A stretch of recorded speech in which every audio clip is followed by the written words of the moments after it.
Good morning, everyone. The time being 10:01, we'll get started. And I will open the work session on HB 1542. And before we do too much, Chris Shea has an amendment. Has that already been, that hasn't been passed out yet, has it? Yeah. Oh, 1542. No, that's not it. we have a fiscal note. Mr. Chair, if I might, Yeah. Chris Shea for the record from the LBA. I'm going to hand out two things to you. The first thing you have presently is the fiscal note to House Bill 1542 as amended by Amendment 0241H. At your last meeting, you had asked me to try to get this prepared for you so you could see what the bill as amended impact would be. In short, I think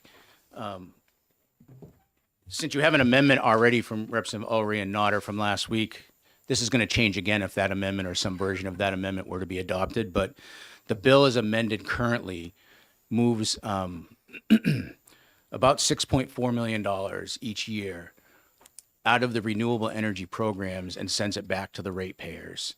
And then it reduces the electric costs for state agencies by a total of about $59,000. In addition, the department, as a result of some of these changes, would potentially have 5 positions that would not be funded going forward because the Renewable Energy Fund funds those. 3 of those are the Renewable Energy Program positions, and 2 of those are the Office of Energy Innovation, or Energy Innovation. The amendment. So that's the high level summary. And then there would be an indeterminate impact at your local level, depending on the utility costs that they have and the rebate that would come back to them. The narrative on the back, very brief, but that's kind of explains that. I think this is a short-lived fiscal note because I believe you're going to work to make changes to that. So this fiscal note won't apply after you start looking at the amendments. Okay, then at this point, there's probably no point in asking questions about this unless, well, I guess when you pass out the new amendment, you can tell us, I guess, why it doesn't apply or what's different. Yeah. So just to, I guess, keep the process so that everybody follows along. Last week, Representative Ulrey and Nodder had handed out Amendment 0939H, which was an effort to have the Renewable Energy Fund transfer money to the ratepayers instead of the Renewable Energy Fund, as well as make sure that the Office of Energy Innovation was funded. So that was what the amendment was attempting to do. One thing in the amendment is if you are looking at Amendment 939H on line 24 at the end of it, you'll see the word incentive, and you go down to line 25, payments. So that word incentive payments could be interpreted to mean the renewable energy grant programs, essentially. That was not the intent of the amendment as it was proposed to you last week. So, and that happens again in section 2 on line 13 on page 2. So in working with Representative Janigian and Representative Voice, the decision was made to amend it to take those phrases out of those 2 sections.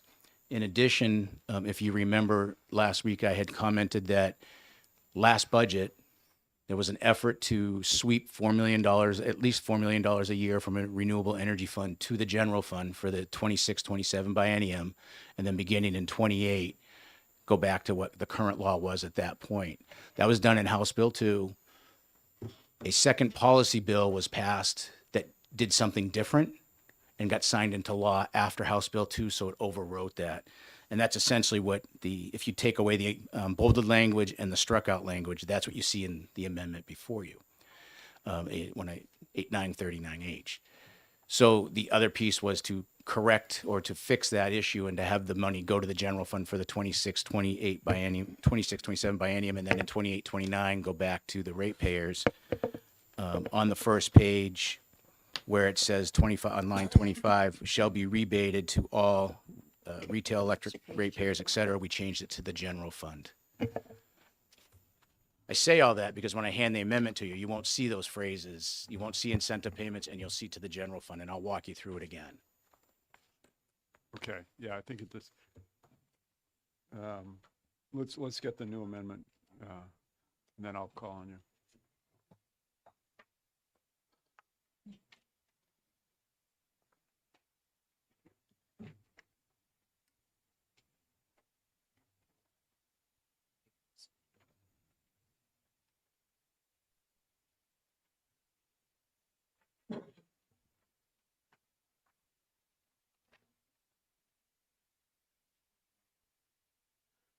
Thank you.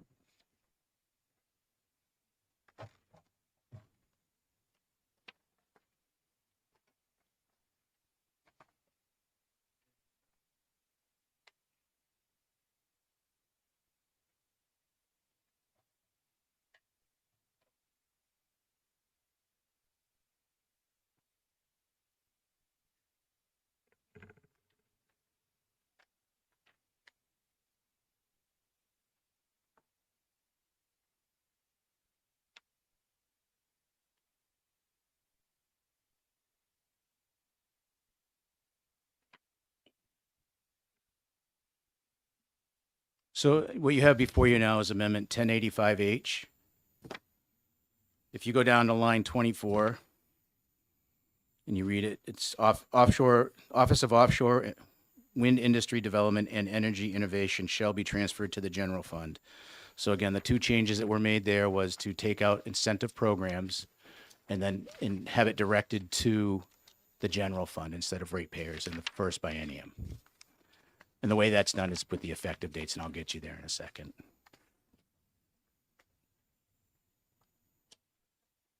And then if you flip to page 2, if I can do that. If you read the bolded section, the reference to incentive programs is totally removed and the rest of it remains. And then the other change was on line 21, which just changed the effective date for the bill to be June 30, 2026. And the reason for that is to ensure that the transfer to the general fund would occur in fiscal year 26 as well as in fiscal year 27. So if everybody follows that generally, the impact of that, if you were to look at the fiscal note that I gave you,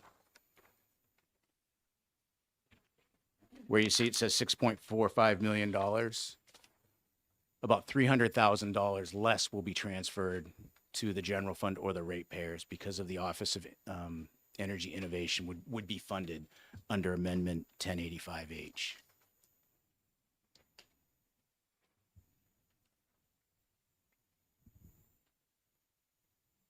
Say that again, the Office of what? Energy Innovation. Again, that was the intention of the amendment, was to make sure that that office continued to be staffed and doing its function. It's about $300,000, $350,000 a year to fund that.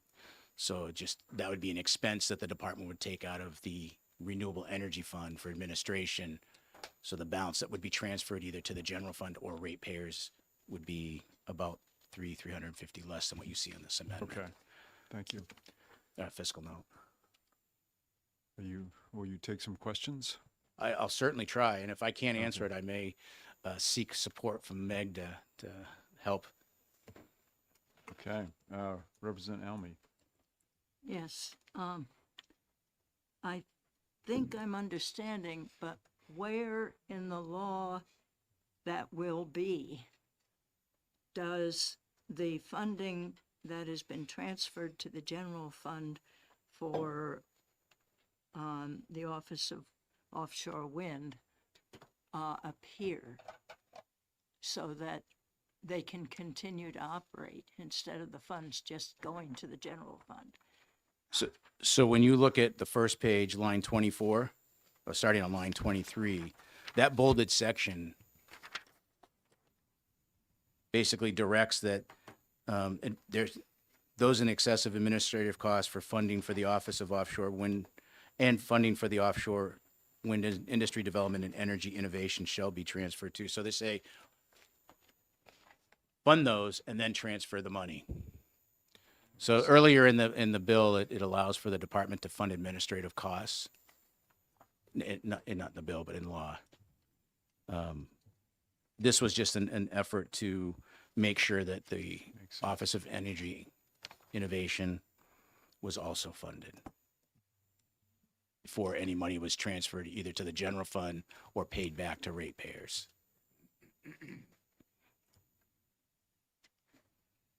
Representative Ellery. So what you're saying is, previously in the law, the offshore wind and innovation is created. And this is saying that it's going to be funded and operational. And then any excess from that is transferred. That's correct. So we're not talking about getting rid of innovation. We're talking about excess funds. Yep. So basically fund the program that you had. You've been funding it for the last few years. You want to continue to fund it. This amendment is allowing for that. Thank you. Representative Opal. Thank you, Mr. Chairman. I'm going to try and restate what I think I'm hearing and see if I'm close. So the original bill would have transferred everything except administrative costs to ratepayers. Just to clarify, when you say original bill, the bill is amended by the House with Amendment 241H? Yes, Okay. yes. So, yeah, we've had too many versions. Right. So the bill as it comes to this committee intended to, or the effect was to transfer everything beyond administrative costs to ratepayers. I've got a sort of series of these. So, so this amendment, but the intention of the authors was not to eliminate the Office of Energy Innovation. So this amendment basically funds administrative costs and energy innovation. Yes. And then for this biennium, the money goes to fund the budget. Beyond that, it goes to ratepayers. Is that my? So for this biennium, after you've funded the administrative cost and the Office of Energy Innovation, it would go to the general fund. And then beginning in fiscal year 28, you still would be funding the Office of Energy Innovation, and then it would be rebated back to the ratepayers. Okay, last. This is not really a question for you, but Okay. My you know, mic it on. just seems passing strange that at a time when oil is now hitting over $100 a barrel, and we are seeing the impacts of a global oil economy, which does not benefit the state of New Hampshire, that we're essentially eliminating funding for everything except an Office of Energy Innovation, which may come up with some great ideas, but can't do much because it doesn't have any money to fund any projects for renewable energy. And I recognize that's not a question for you, Mr. Shea. Thank you. Representative Schamberg. I would defer first to Representative Olm if he has a question that. Okay. Yeah, it's hard for me to turn to the left. Thank you for being recognized, Mr. Chairman. Representative Ohm.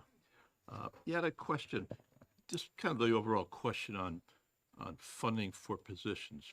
So the original bill, as I read it, would eliminate 9 positions. The current bill restores 5 positions. So is the net effect then to eliminate 4 positions after everything is settled? I think you would eliminate 4 positions. The bill allows for 5 positions to be funded as amended. And the reason that you lost the positions in the original fiscal note was that the bill targeted the alternative compliance payment revenue. So that's what funds the renewable energy. And basically the bill is introduced eliminated that funding. So the renewable energy would have gotten no revenue. And that's why there would have been more positions at jeopardy or not being funded as a result. The bill, as amended under 241H, allows money to come into the Renewable Energy Fund because it's not eliminating the alternative compliance payment, but it's saying money in the fund shall be used to fund administration and then the rest of it shall be transferred to the, rebated back to the ratepayers. And from there, you've gotten multiple amendments to try to alter that slightly, with the latest one being, again, making sure the Office of Energy Innovation is funded, and in the first 2 years, 26 and 27, that there would be a transfer to the general fund to basically help balance the budget that was adopted for the 26, 27 biennium. And then in 28 and 29 and forward, it would be transferred, or it would be rebated back to the ratepayers. Again, unless laws change again. Follow up? Yeah, so thank you for that explanation. So I'm trying to follow the trail of money. Once we send money to the general fund, there's no guarantee it's got to come out to the intended recipients. So my worry was that if we had this two-step process of to the general fund and then back to the ratepayers, is that codified under law that it's going to happen this term? And as a follow-up to that, I believe you're going to tell me, yes, it is. And then in the future years, it's also codified that it's going to go directly to the ratepayers and not do a handoff to the general fund. So I'm just trying to follow the money. Yep. So just to clarify, in 26 and 27, the way the amendment 1085H is drafted, you'd fund the administration and the Office of Energy Innovation, and anything left in the fund would then be transferred to the general fund. Ratepayers wouldn't get anything in 26 or 27. That would be the general fund.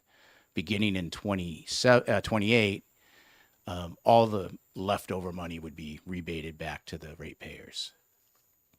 Okay, so to summarize, then, there's no relief in this current budget cycle to the ratepayers. It's only in the future budget that a future legislative assembly may decide or not decide to implement. That's correct. Yep. And again, the reason that the transfer to the general fund was done as part of the operating budget was to allow for those general funded programs that were being budgeted to be fully funded. Without this $4 million in 26 and the $4 million in 27, your operating budget would be already $4 million short of the general fund revenue anticipated. Okay, and I wonder when we're done with Mr. Shea, if we might ask Chairman Vose to comment Sure. to us. Thank you. Sure. Now Representative Schamberg.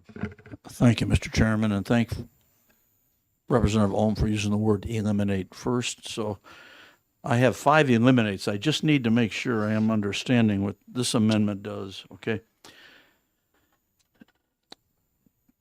Does this eliminate all alternative compliance payments for the No. renewable? No. Okay. Secondly, And if I state something incorrectly, I hope Meg stands up and waves her arms and says he's wrong. all right. But my understanding is the alternative compliance payments aren't impacted. They still come in and fund the Renewable Energy Fund. Okay. They will continue, is what you're saying. All right. Yes. Second eliminate. Does it eliminate the Renewable Energy Fund? No. Okay. Does it eliminate existing renewable energy grant programs? It eliminates funding for the programs. Okay. Fourth one. Does it eliminate rebate initiatives? I would have to defer. I'm not sure. Defer, that's Yeah, that's I fine. think Meg I would just- have to. I think it may, but I don't know for sure. I hope Maybe I could- defer to her. I on could that have one. Representative Voss. Maybe he speaks up. And the fifth one, does it eliminate low, moderate income solar projects? From your I think reading it of this. would, but again, I would defer to the department. Thank you. Any other questions for Chris Shea? Seeing none, thank you. Meg, would you like to come up? And Representative? Well, okay. Good morning, everyone. Available to answer questions, Representative Michael Vose, Rockingham 5, Chair of Science, Technology, and Energy. All right, why don't you ask those? Let me go to my fourth one here. Representative, does the amendments and the bill here that's attached with it, does it eliminate rebate initiatives? It eliminates the funding for rebate initiatives.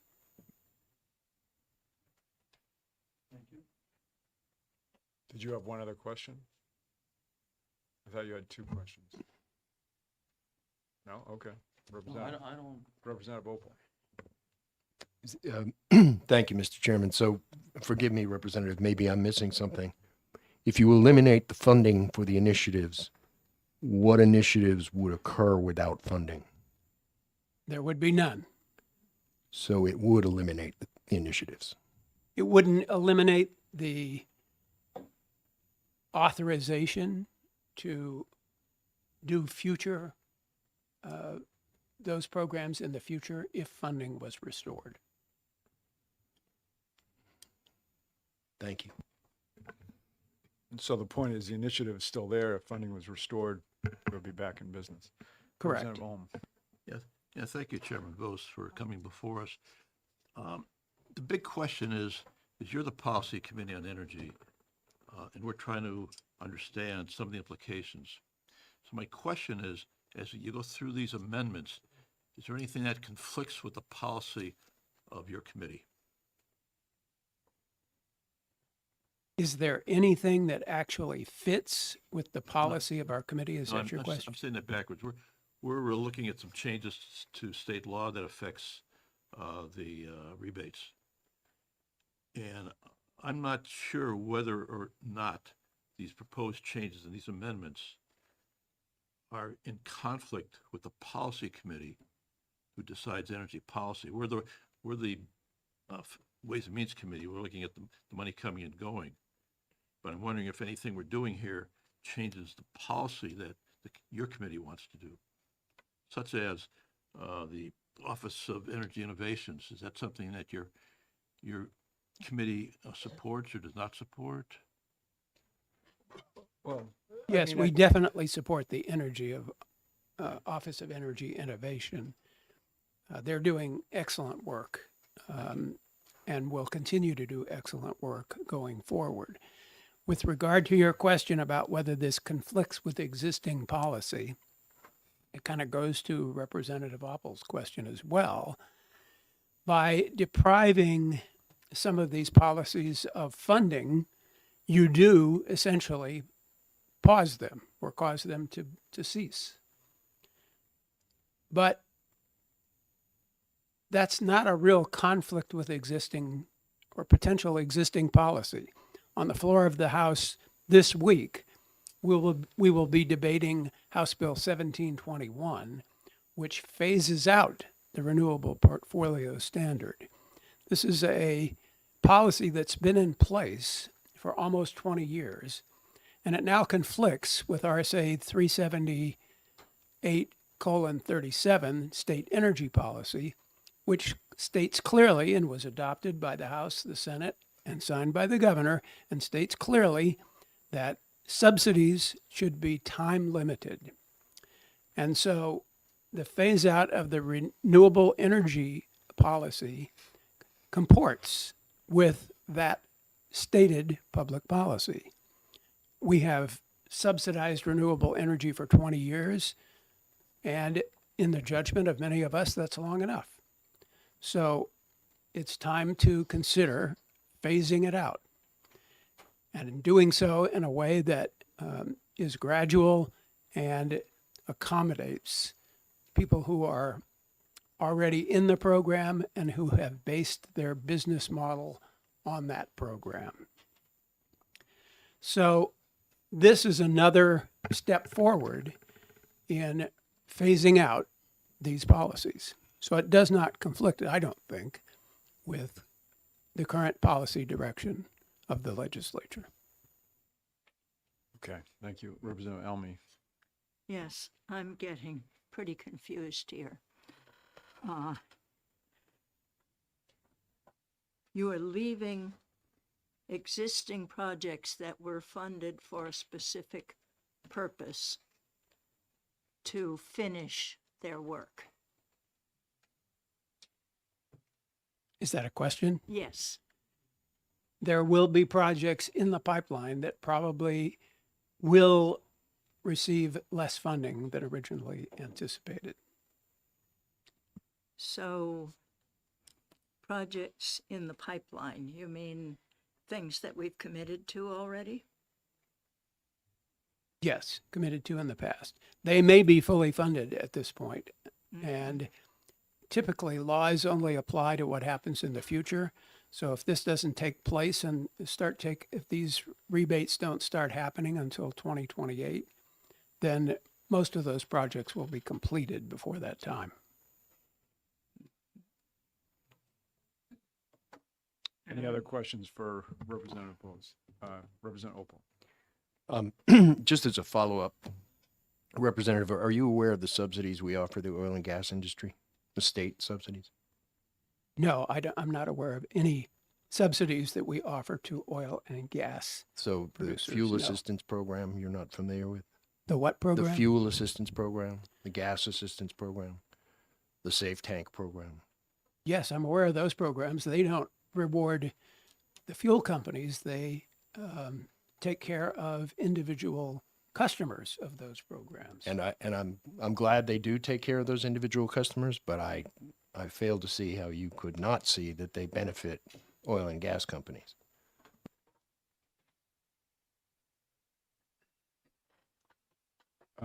Anything else? Representative Ullery? Since the question was asked, how does giving money to a citizen who needs assistance benefit an oil and gas company? It doesn't benefit them at all. It benefits the resident or the citizen who's receiving that assistance. My mother-in-law is one of those residents, and it's important to her future that she continue to get that fuel assistance. Okay. If it's a debate on that, I think we can debate that in the committee, but Yeah. Fine. Representative Elmy? Yes, I was intending to have a second question, but I was sidetracked, and now I want to come back to it. Are you expecting for 300,000 for this offshore wind and innovation group to do what? I'm expecting it to do what? Is that the Yes. question? Yes. The Office of Energy Innovation will support efforts to innovate in the energy space. For example, there is currently an RFP or an RFI, I can't remember which, from the federal government to determine if a state might be interested in hosting a research and development center for advanced nuclear resources. And our Office of Energy Innovation has been contemplating a response to that RFP, RFI, to put New Hampshire in the running to obtain from the federal government the funding to put together one of these institutes of research and development for advanced nuclear technology. That's the kind of work they are doing today, and the kind of work they will do in the future. Thank you. So that means the policy is to support improved nuclear, but to not support anything else that is What? renewable. I think he was giving an example. That's not confined to nuclear. That is correct. Because we don't seem to have been doing anything with wind since, I don't know, 5 years or 6 years? I mean, would it be true that even if there's no additional funding from the state right now, that administrative group could still work with private parties to advance different alternatives? And there is statutory language that asks the Office of Energy Innovation to keep track of what's going on in the offshore wind industry, so that if some new development comes along that requires some attention from the state, we'll be aware of it. Thank you. And could I make, Sure. ask a final question? Yep. On if the traditional, shall I call them, on alternative energy programs develop an innovation, is there anything to stop that being funded in the future as well? Not that I know of, no. No. Okay, thank you. Okay, did you want to say?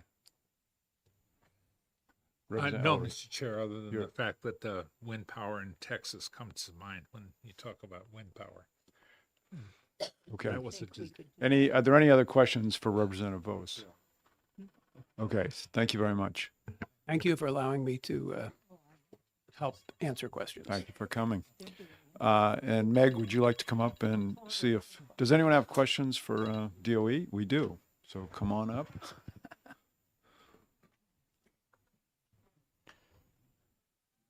Representative Good Shamberg. morning. Thank you, Mr. Chairman. Thank you, Meg, for coming up. These are not eliminates. This now is 3 questions on impact. The impact, will there be higher long-term electricity prices due to the loss of efficiency savings by this bill? That I would have to get back to you on that. Okay. I'm not sure of the long term. Okay, Thank you. I think it would be hard for her to answer that, or anyone to answer that. What's that? I'm sorry, Mr. I Chairman. think it would be hard for her or anyone to answer that because it depends Okay. on what the rest of the energy sector is doing and, All right, well, that's a good point. and Second impact. With fewer local renewable projects, will fewer local renewable projects increase exposure to wholesale market volatility?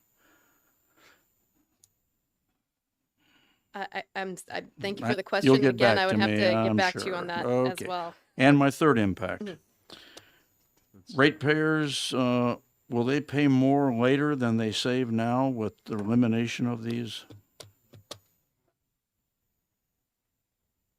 So I would have to get back to you on an exact impact on that. I would just say that so right now the department with the changes from HB2 in 2025, our rebate programs did close for the time being. Right now we are running 2 grant programs. One is the LMI grant program, and the other one is a non-residential competitive grant funded at $500,000 each. So that at this time, that would be just the additional programs that would be closed. Thank you.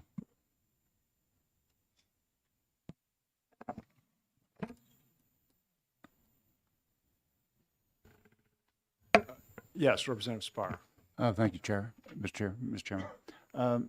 Do you have any statistics how much, in the prior years, how much additional kilowatt hours have been brought online thanks to this program on an annual basis that's being invested by private industry? I don't have that on me right now, but I can look into what past programs did and get back to you on that. Okay, any other questions? Seeing none, thank you very much. Thank you. Further discussion within the committee before we close the work session? Yes, Representative Elberger.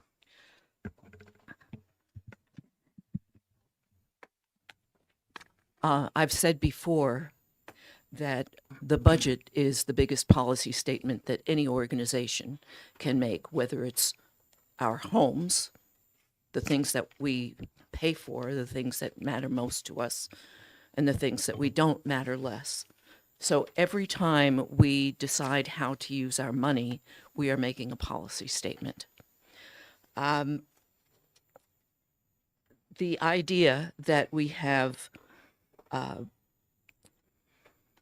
renewable projects and rebate initiatives that are there, but they're not funded,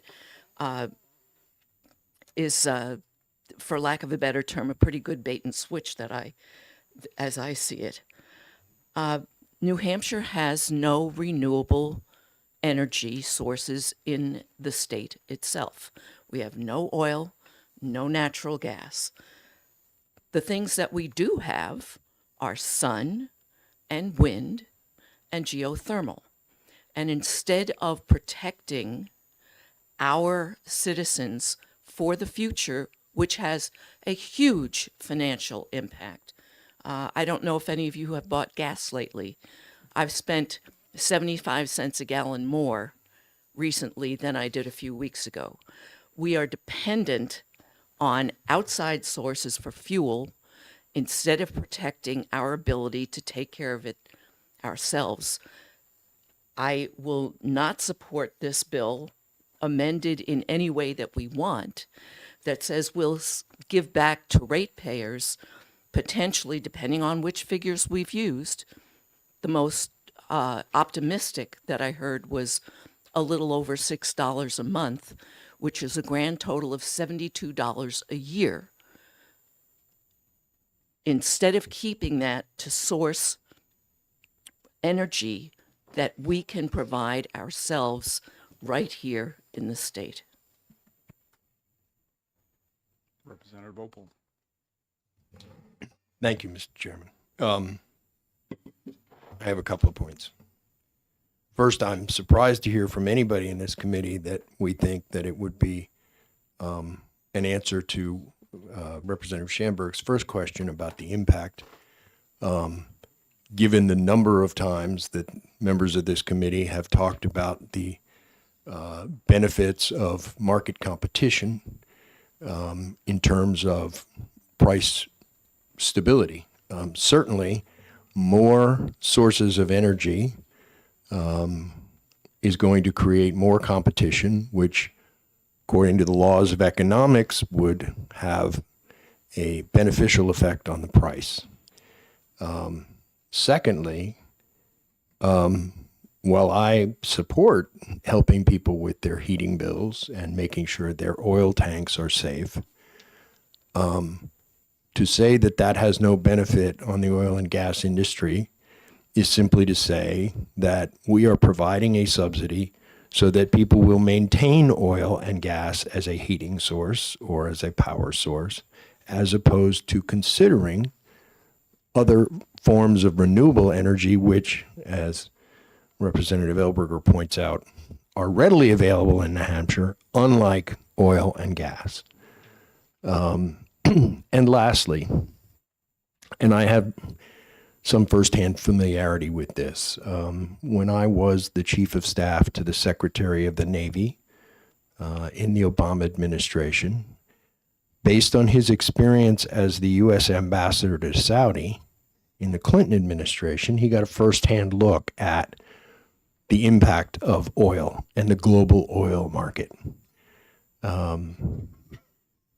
And as such, he set us on a policy to try and create the use of the reliance on more renewables in the Navy and the Marine Corps, such that by 2017, half of Navy and Marine Corps energy was coming from renewable sources, and it had an incredibly beneficial effect on the Navy and Marine Corps budget. And 40% of, including nuclear, because we had nuclear powered ships, 40% of energy afloat was coming from renewables, and we considered nuclear a renewable. I've seen it firsthand, the benefits of market competition. And I think we are seeing in real time the short-term foolishness, frankly, of abandoning renewables at a time when we are watching the global oil market go through the roof. We are all seeing the results on at our gas pump. We're going to continue to see those results. Those prices are not coming down for a very long time, and as long as 20% of the oil that goes through the Straits of Hormuz is not going through the Straits of Hormuz, whatever ratepayers get or the budget gets in this short term is going to be completely wiped out by price increases for oil and gas. So I'll be voting against this as well. Representative Ulrich. Thank you, Mr. Chair. I've said this on the floor, and one of my favorite economic philosophers is Frederick Bastiat, Frenchman. Excessive taxation is nothing more than a legitimized theft of my neighbor's money. Market competition means not subsidizing one or another form of energy over another. Applies equally across the board to have a free and fair market. This particular program, as amended, would maintain an office to look at new innovations that come up. Yeah, we haven't probably done geothermal as much as we could, particularly in the North Country. You're closer to a super volcano. You only have to go down a couple 100 feet, get some nice warm water and circulate it. But that's for the industry to develop. It's not for the state to mandate or to suggest or to impose. You can take a look at the state of Texas, who subsidized heavily wind power and then went black in an ice storm. Maintaining this program as amended allows for the office to stay open so that we can look for grants, we can look for new forms of energy that are being developed. Who knows, maybe we might find some dilithium crystals someplace. But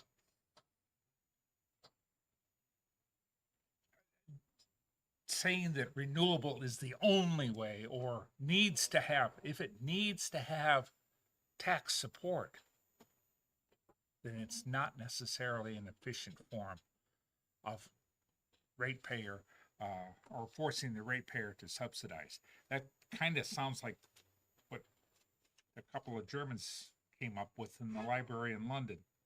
You know, taking from the rich to give to the poor. Thank you, Mr. Chair.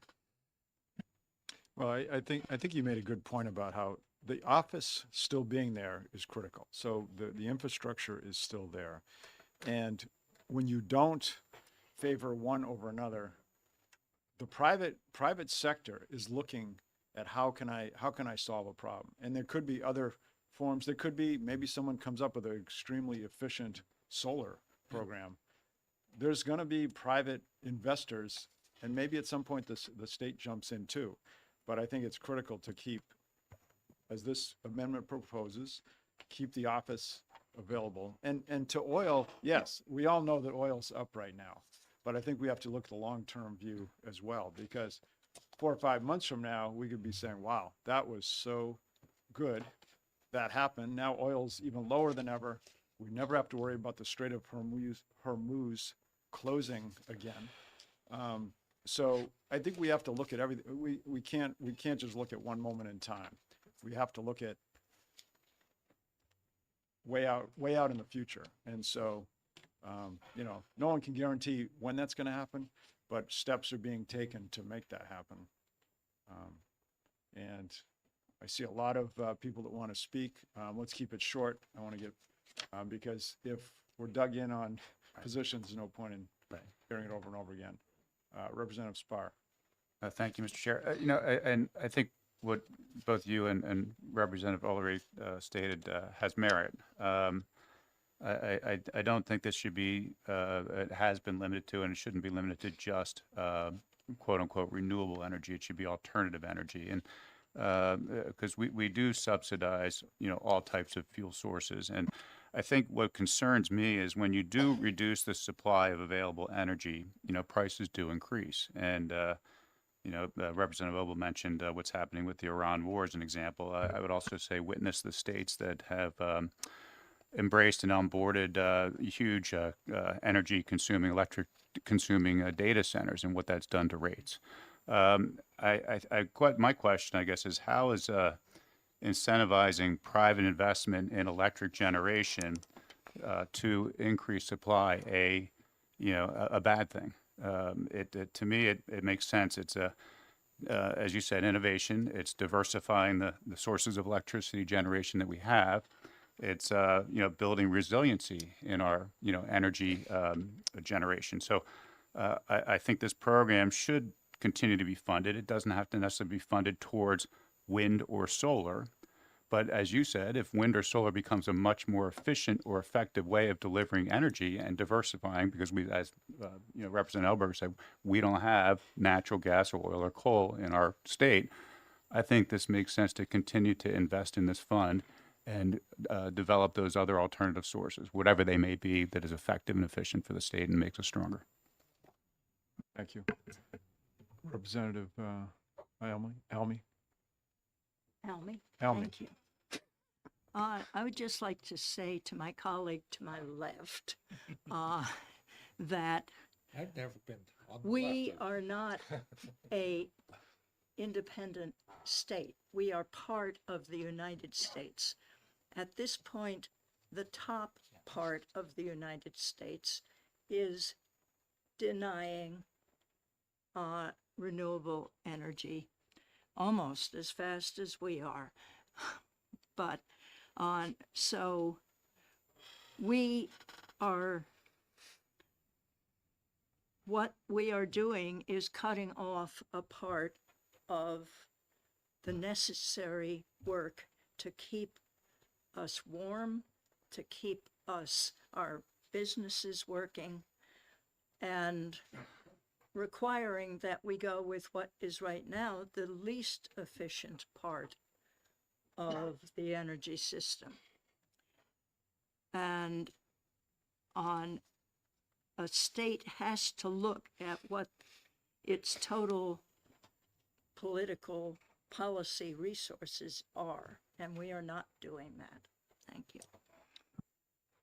Take one more. Representative Elberger. Thank you, Mr. Chairman. I want to go back to the notion that saying that we're not going to eliminate an office, but we're going to eliminate funding for things happening in that office would be the equivalent of saying that we like the idea of FSAs, but we're not going to provide any money for them. I see it as folly to accept that we are only supporting work within fossil fuel energy by not providing the funds to do research to protect ourselves, our citizens. And yes, the Strait of Hormuz may open up, but there's no reason to assume it's not going to shut down again. Thank you. All right. With that, I'm going to close the work session on HB 1542 and open an executive session on HB 1542. And recognize Representative Ohm for a motion. Thank you, Mr. Chairman. I'd like to make a motion of ought to pass Do I have a second? Second. on the, Well, first we're on the underlying bill. OTP. let me finish the introduction. I'd like to make a motion of ought to pass for the purpose of introducing an amendment to House Bill 1542. Okay. If there's no, then you may introduce your motion on the amendment. Yes, I'd like to move ought to pass on amendment number 2026-1085H as presented today and discussed extensively by the committee. Do I have a second on the amendment? Second. Second by, Have a second on the bill. yes, we did. Didn't hear it. Representative Ullery seconded both. Discussion, any further discussion on the amendment? Mr. Chairman, Yes, Representative Schamer. I just would like to say that this amendment is only going to save the ratepayers only pennies per month. But the passage of this bill eliminates millions of dollars per year in programs that would have reduced electricity costs in the future. This bill weakens the economic case for alternative energy sources. And I don't know if Representative Ullery pays income tax, but when you do, it goes to the federal government and they support through subsidies at the tune of $38 billion a year, coal, gas, and oil. Thank you for that. I almost forgot what we were discussing here. So, subsidies, thank you, Mr. Representative Ullery, for at least sending that on to private business to your tax dollar. Representative Ullery, would you like to respond? I have paid income tax in the past. And the amount of money that you call a subsidy is minuscule. And it's not really a subsidy as much as it is business expenses being reduced. I have a tiny, tiny business, and if I buy paper, I get to deduct that from whatever profits I make. That's not a subsidy. It's a business expense. There may be a little conflation taking place, perhaps. Okay. I'm going to ask the clerk to call the roll on the amendment. Thank you, Mr. Chairman. Do we want a division or a roll call on the amendment? Roll call. Thank you, Mr. Chairman. We are voting on amendment number 2026-1085H, amending bill, House Bill 1542. The motion is ought to pass on the amendment. Representative Ullery. Yes. Clerk votes yes. Representative Sodi. Yes. Representative Stephen Smith. Yes. Representative Tierney. Yes. Representative Cole. Yes. Representative Breyer. Yes. Representative Mary Ford. Yes. Representative Mary Murphy. Yes. Representative Almy. No. Representative Southworth. No. Representative Malloy. No. Representative Schomburg. No. Representative Bolton. No. Representative Elberger. No. Representative Opel. Nay. Representative Spar. No. Chairman Janigian. Yes. 10 voting yes. 8 voting no, 1 absent. The vote being 10 to 8, the amendment, OTP on the amendment passes. And the amendment.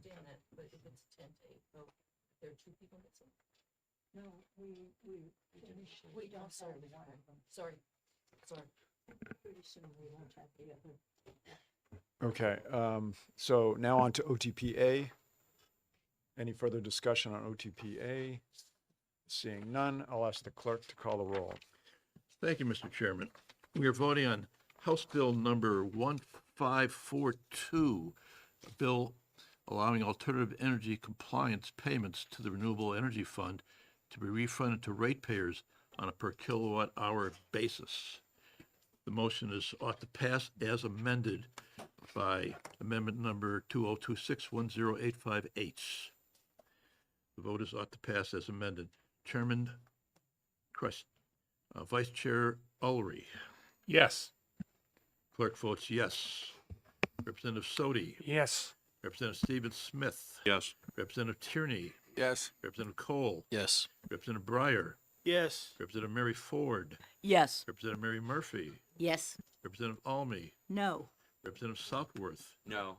Representative Malloy. No. Representative Schomburg. No. Representative Bolton. No. Representative Elberger. No. Representative Opel. Nay. Representative Spar. No. Chairman Janigian. Yes. I count it's the same, 10-8 with 1 absent. The vote being 10 to 8, the OTPA motion passes. Will there be a So Representative Ohm will do the majority report. Who's doing the minority report, and what's the motion?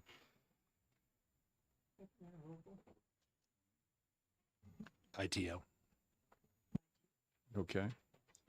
Very good. Minority motions ITL by Representative Opel. And with that, I'll close the executive session on HB 1542.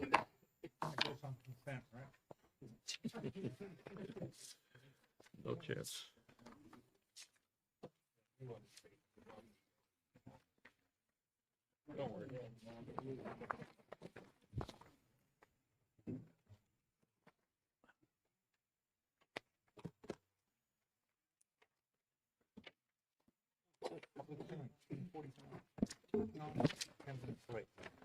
Not too bad.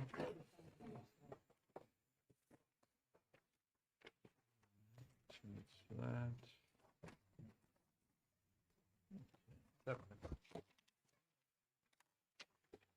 Okay, I'm going to open the public hearing on CACR 12 and recognize Senator Lang. Thank you, Mr. Chair. I am Senator Tim Lang, and I want to thank the committee for inviting me to your second annual Tim Lang Ways and Means Day. I very much appreciate that. You have before you CACR 12, which again would basically ask the voters whether they think that a supermajority vote of the general court shall be required before we enact any broad-based taxes. This is democracy. I want to be careful that we're not arguing over the base principle of the policy, because that's not what we're voting on. We're voting on whether or not the voters get to decide the base principle of this policy. So again, as a little primer, constitutional amendment is what we're in. We want to put this on the ballot. We want to ask the voter whether or not you think that, given the divisive nature of politics nowadays, which I think we can all agree on is happening, is that should we let the voters make this call on whether or not on a taxation basis, should they, if we were to institute a tax that would affect everybody, should we require at least a supermajority, which means that we would have to have a bipartisan cooperative agreement to pass this bill rather than what is currently the case, which is 50% plus one vote, right, is what's required now. And I think you can agree that given, again, the divisive nature of politics, what we're talking about is the tyranny of the majority, right? The ability of the majority to impose its will on everybody, regardless of whether we think it's good for everybody or not. And so, again, I want to focus back and make sure we're talking about that idea, that we're going to let the voters make this decision on whether the legislature, when we vote on taxes, should require a supermajority. Simply a question to the voters. I think we should do this. It's the most direct way of asking the voters that, given what's going on in politics and this divisive nature, do you agree that we should have a 2/3 and a majority before we affect everybody like that? So, shut me off too, Mr. sorry. Chair. Geez, I didn't swear or anything. But That was accidental. so again, I don't want to get too deep into the underlying policy other than say I think we all agree that politics is divisive right now. The idea of a 2/3 majority, that a bipartisan majority should be required if you're going to enact something so large as a broad-based tax that affects everybody. Thank you, Mr. Chair. Thank you. Representative Opal, looks like you have a question. Thank you, Mr. Chairman, and thank you, Senator, for taking my question. To your basic premise,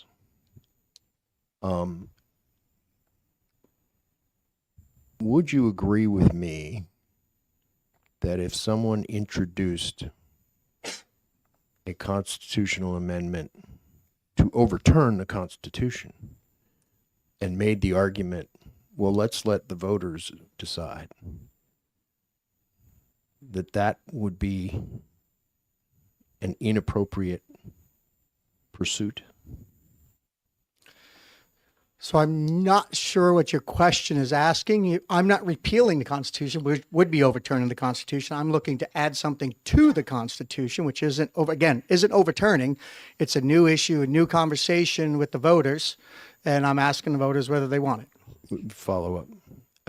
I guess to help clarify, Senator, what I'm asking is, you are basically making the point that this isn't about creating a supermajority. This is about letting the voters decide whether there will be a supermajority. And all I'm suggesting is that we have a tradition of majority rule in this country on most major questions, not everything, but most.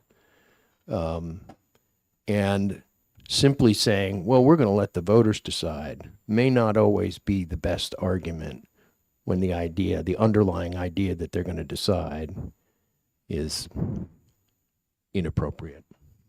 So again, I'll reject your premise. That's an inappropriate question to ask the voter. I think it is an appropriate question to ask the voter because the voter is the one that's going to be directly impacted by the very thing we're suggesting, right? So to dismiss the voters as being too ill-informed, be able to make an intelligent decision, I wouldn't do that. I think the voters can understand very well what we're asking them and can make that decision. Well, Mr. Chairman, that's not at all what I was suggesting. Representative Breyer. Yeah, just one question. Does it have to be 2/3? Was there a reason you selected 2/3 as instead of like 3/5? Because I just to add to that, I find the 2/3 are sometimes almost insurmountable in that a 60% still a supermajority. So thank you for the question. So 2/3 was what I came up with, but again, I'm one legislator out of 424, and so if this body thinks that 3/5 is a better number and wants to amend it, I'd be again. I don't think this is the end all be all. I think that again, the basic premise though is a simple majority for such a large question shouldn't be. Right? It's different if we're going to name a bridge. Simple majority is probably okay. We can do a simple majority for naming a bridge. But when you're talking about a broad-based tax that's going to affect every taxpayer in the state of New Hampshire, I think that that's a bigger question, should deserve a bigger majority. Representative Elmy. Thank you. I think that demonstrates that this is just a political stunt. Excuse me if I say that, but you know that a supermajority outside of the Senate, which has a supermajority at this point of Republicans due to gerrymandering, the worst gerrymandering in the country, I believe. Representative Elmy, let's keep it Yes. to questions about Yes. the bill. Aside from that, the general court of the House cannot pass something like this. Therefore, it will not go to the voters. I would also like to reference the history of California with citizen initiatives that ran itself very badly into economic problems because when they took things to the voters did not have the ability to understand everything that was happening or the time to understand what was happening in their legislature. And they voted for things that would give them money, and they voted against things that would raise taxes. California got itself in some pretty bad shape, though they seem to be reforming somehow now. But what this bill does is bring this issue to a legislature, the House, which is going to vote it down by a supermajority requirement. So I do not understand this as anything else than a political statement. Thank you. So, Mr. Chair, if I may respond to that again, a couple of things that would go back to the idea: is the voter smart enough to understand what they're voting for? My answer is yes. The New Hampshire citizen, we have one of the most engaged electorates in the entire country when it comes to activity, whether it's at the local level, county level, state level, or federal level. More of our people get involved than anywhere else. So I think our voters are highly intelligent and able to be able to make this decision. Second one, the argument about a political stunt, which is kind of an interesting argument because this cuts both ways. The presumption is that that it wouldn't hurt my party, but it's going to hurt your party. And I disagree. We could be out of power, right? The Republicans could be out of power, and we're going to be subject to the same exact rules. So to say it's political is completely inaccurate, right? To say it's good governance is probably way more accurate, right? This is good governance. If we're going to do something so big, so broad as to tax everybody, both parties should agree, right, that this is needed. and not make it a political stunt, which is only the Republicans agree or only the Democrats agree. That's a political stunt. Let's stick to the idea that a supermajority, bipartisan, bicameral solution is what's necessary to make this work on such a big scale. Okay. Representative Schamberg. Thank you, Mr. Chairman, and thank you, Senator, for, Oh, okay. I'm sorry, did you? Okay, I have three questions, Mr. Chairman. I'll give you one answer. Questions. Which you pick the question. You're good. Here it is. First one. How does this, since we're dealing financially with this resolution, how does the CRC 12 protect municipalities from unfunded mandates if the state cannot adjust their revenue sources? So thank you for the question. Again, the state is utterly in control of spending on our side. Towns are utterly in control of spending on their side. So if someone is doing a 28A violation of the Constitution, it says about unfunded mandates, then it's going to be deemed as unconstitutional and not non-imposed. So if the state, we have as much obligation at the state level not to push down as the citizens, then, or at least my opinion is, that towns have to make sure they don't overextend their citizens. Second question, Mr. Chairman. How will the CACR 12 prevent shifting greater financial burdens onto already overtaxed local property owners? So again, I go back to the second half of my last statement, right? So local property taxes are a statement of local spending decisions. So the Senate, nobody in this room, unless you happen to be on the select board, decide how much you spend in your town. And it's those decisions at the local level, whether at the school board or at the select board or the alderman position, they make the ultimate determination on what the tax rate of their communities are. And my final question, Mr. Chairman. Why should a small legislative minority gain power to block statewide revenue solutions during fiscal emergencies with this bill? So I'm not sure 1/3 of the legislature is a small minority. That's a significant statement. When you're talking about 2/3 or 3/5 to Representative Breyer's comment, if you choose to amend it to 60% versus 66%. Again, the idea being is you're doing something so big, so dramatic as to tax every citizen in the state of New Hampshire. It should be more than just 50%. Because it's not just 50% that's getting taxed. Senator, does this affect fees as well or just taxes? Just taxes. Okay. Representative Murphy. Thank you, Mr. Chairman. Thank you for taking my question. So it seems as though my colleagues, in particular Representative Schamberg, are assuming that the state has no ability to raise revenue sources other than by taxing individuals throughout the state. This doesn't touch businesses, correct? So we would still have the ability to, maybe recruit more companies to the state and grow our revenue sources that way, as opposed to always looking to the poor property taxpayers or other, individuals to raise this revenue. One of the key words that's in this bill is new, right? New broad-based tax. So existing tax base is still available, right? Okay. So again, you can grow businesses, bring more employees in, which more businesses in, which brings more employers in, brings more BET tax and BPT tax into the state of New Hampshire. So again, I don't think that always going to the New Hampshire property taxpayer or citizens is as good as you can just take an existing tax and work with it. Thank you. Representative Opal. Thank you, Mr. Chairman. Just one last question. I was struck during your exchange with Representative Almy. There's no question that raising taxes has a broad impact.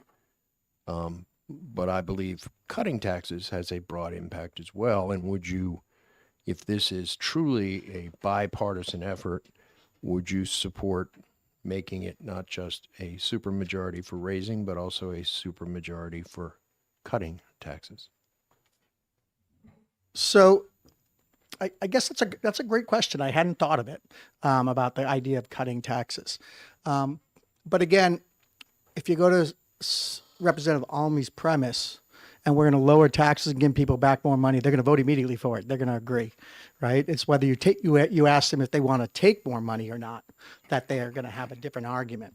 And so I hadn't thought of it. I'll be dead honest with you. I had not thought about the premise of including not only the creation of new, but the lowering of existing. But the difference is that, again, you'll notice it's the word new. It's something we're doing that's differential. So it's not creating a new tax. So I don't know that I agree only for that premise of the fact that we're talking about whether we're going to create another burden on, not lighten the burden of.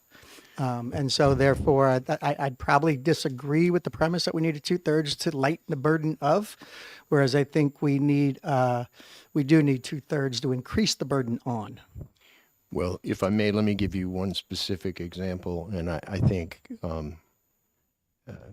when this legislature chose to eliminate the interest and dividends tax, the benefit was to a very small group of people. 10% or less of the state of New Hampshire actually paid the tax.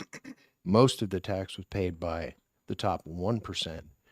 So at least 9 out of 10 New Hampshire residents didn't get any benefit from that tax cut, but did end up with a higher bill because the state lost $180 million in revenue. That then meant there were budget cuts to make up for that lost revenue. Would you not agree that they should have the 90% of the state that didn't benefit from the tax cut, but was impacted by the budget cuts that tax cut created, that they should have a say as well? So again, thank you for the question. And again, I'm going to disagree with your basic premise of the statement that we increased expenses on or increase the burden of those towns. I serve both not as only the chairman of the Ways and Means Committee. I serve also as on the Finance Committee in the Senate, and I also was on the Committee of Conference for the budget this year. So having understand what the budget is, I know that we increased revenues to municipalities and towns.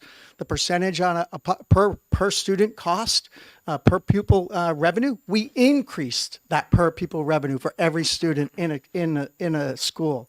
I know that in ways when it came to the rooms and meals tax and the revenue share, we increased the amount of money over the previous year that went to cities and towns.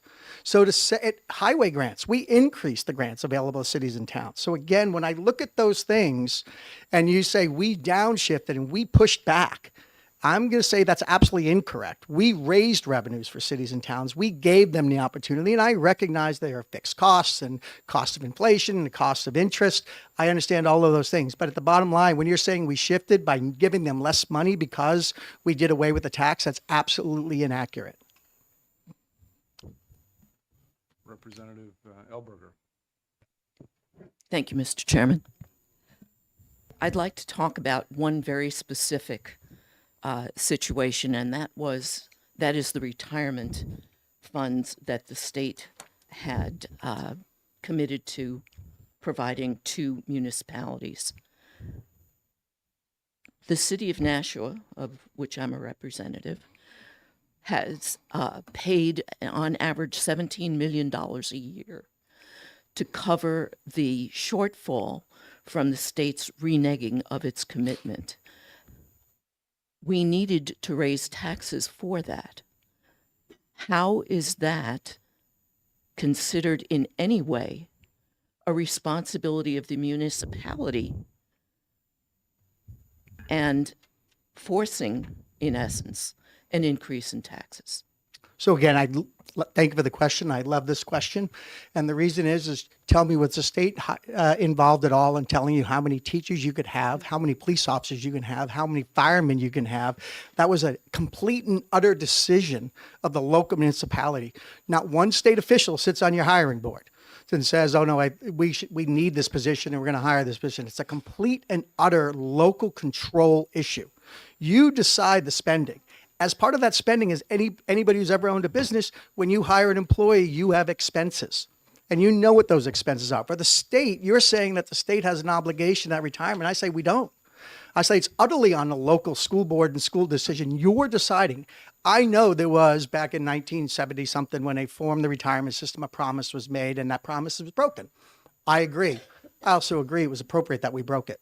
Because we can't, you're saying on the inverse that for every police officer you choose to hire, the state now has an obligation, even though it had no input at all in the hiring of that police officer. You're saying that that's the obligation. I disagree, right? You can argue all you want.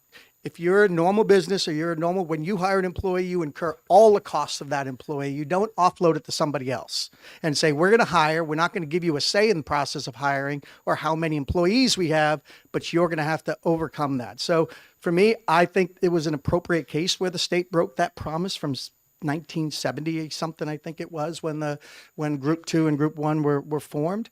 I think it's appropriate. Sorry. So we can have just a political disagreement or a policy disagreement, but I disagree that it's a state's obligation. Follow up.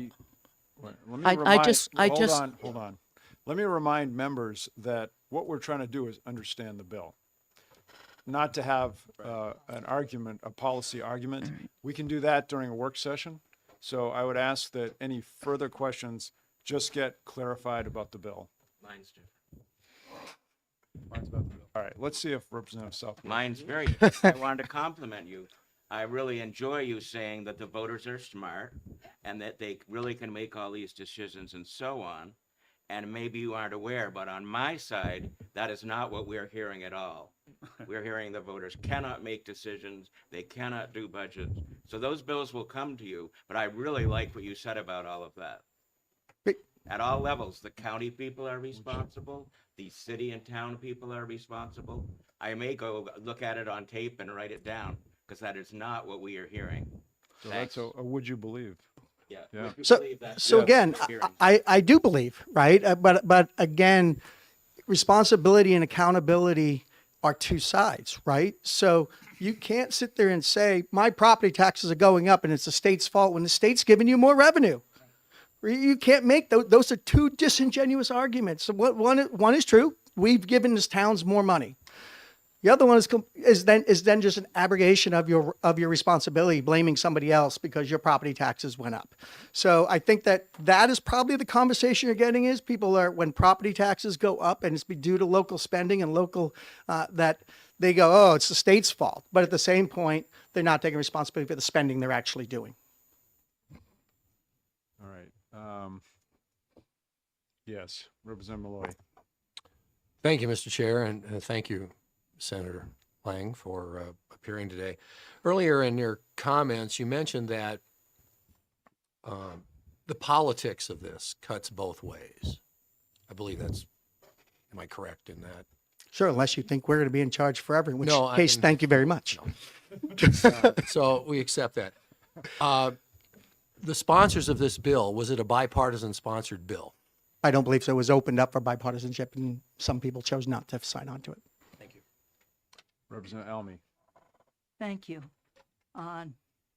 Haven't heard anybody mention 28A for a long time, since you guys started cutting the revenues. And since you took away the promise that everybody thought was two-way of the retirement system. There have been numerous times since then when the legislature has voted to cut their own revenues, and by cutting their own revenues, they were forced to cut back with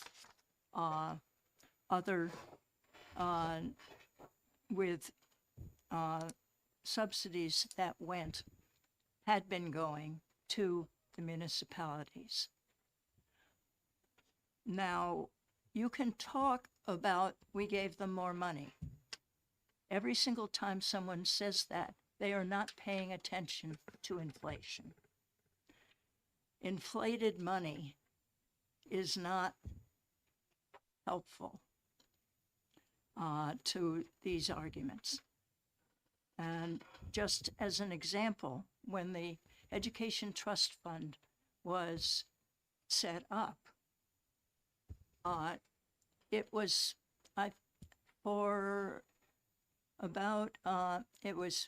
it had to raise $800 million. That was incredibly difficult for the legislature. But and we did it partly by creating a SWIFT that was about 300 million of it at the time, but that got removed later. But the SWIFT, not the SWIFT, the Education Trust Fund, if you look at it over time and you attach the inflation to it, has been going like that, down. The amount that is available for the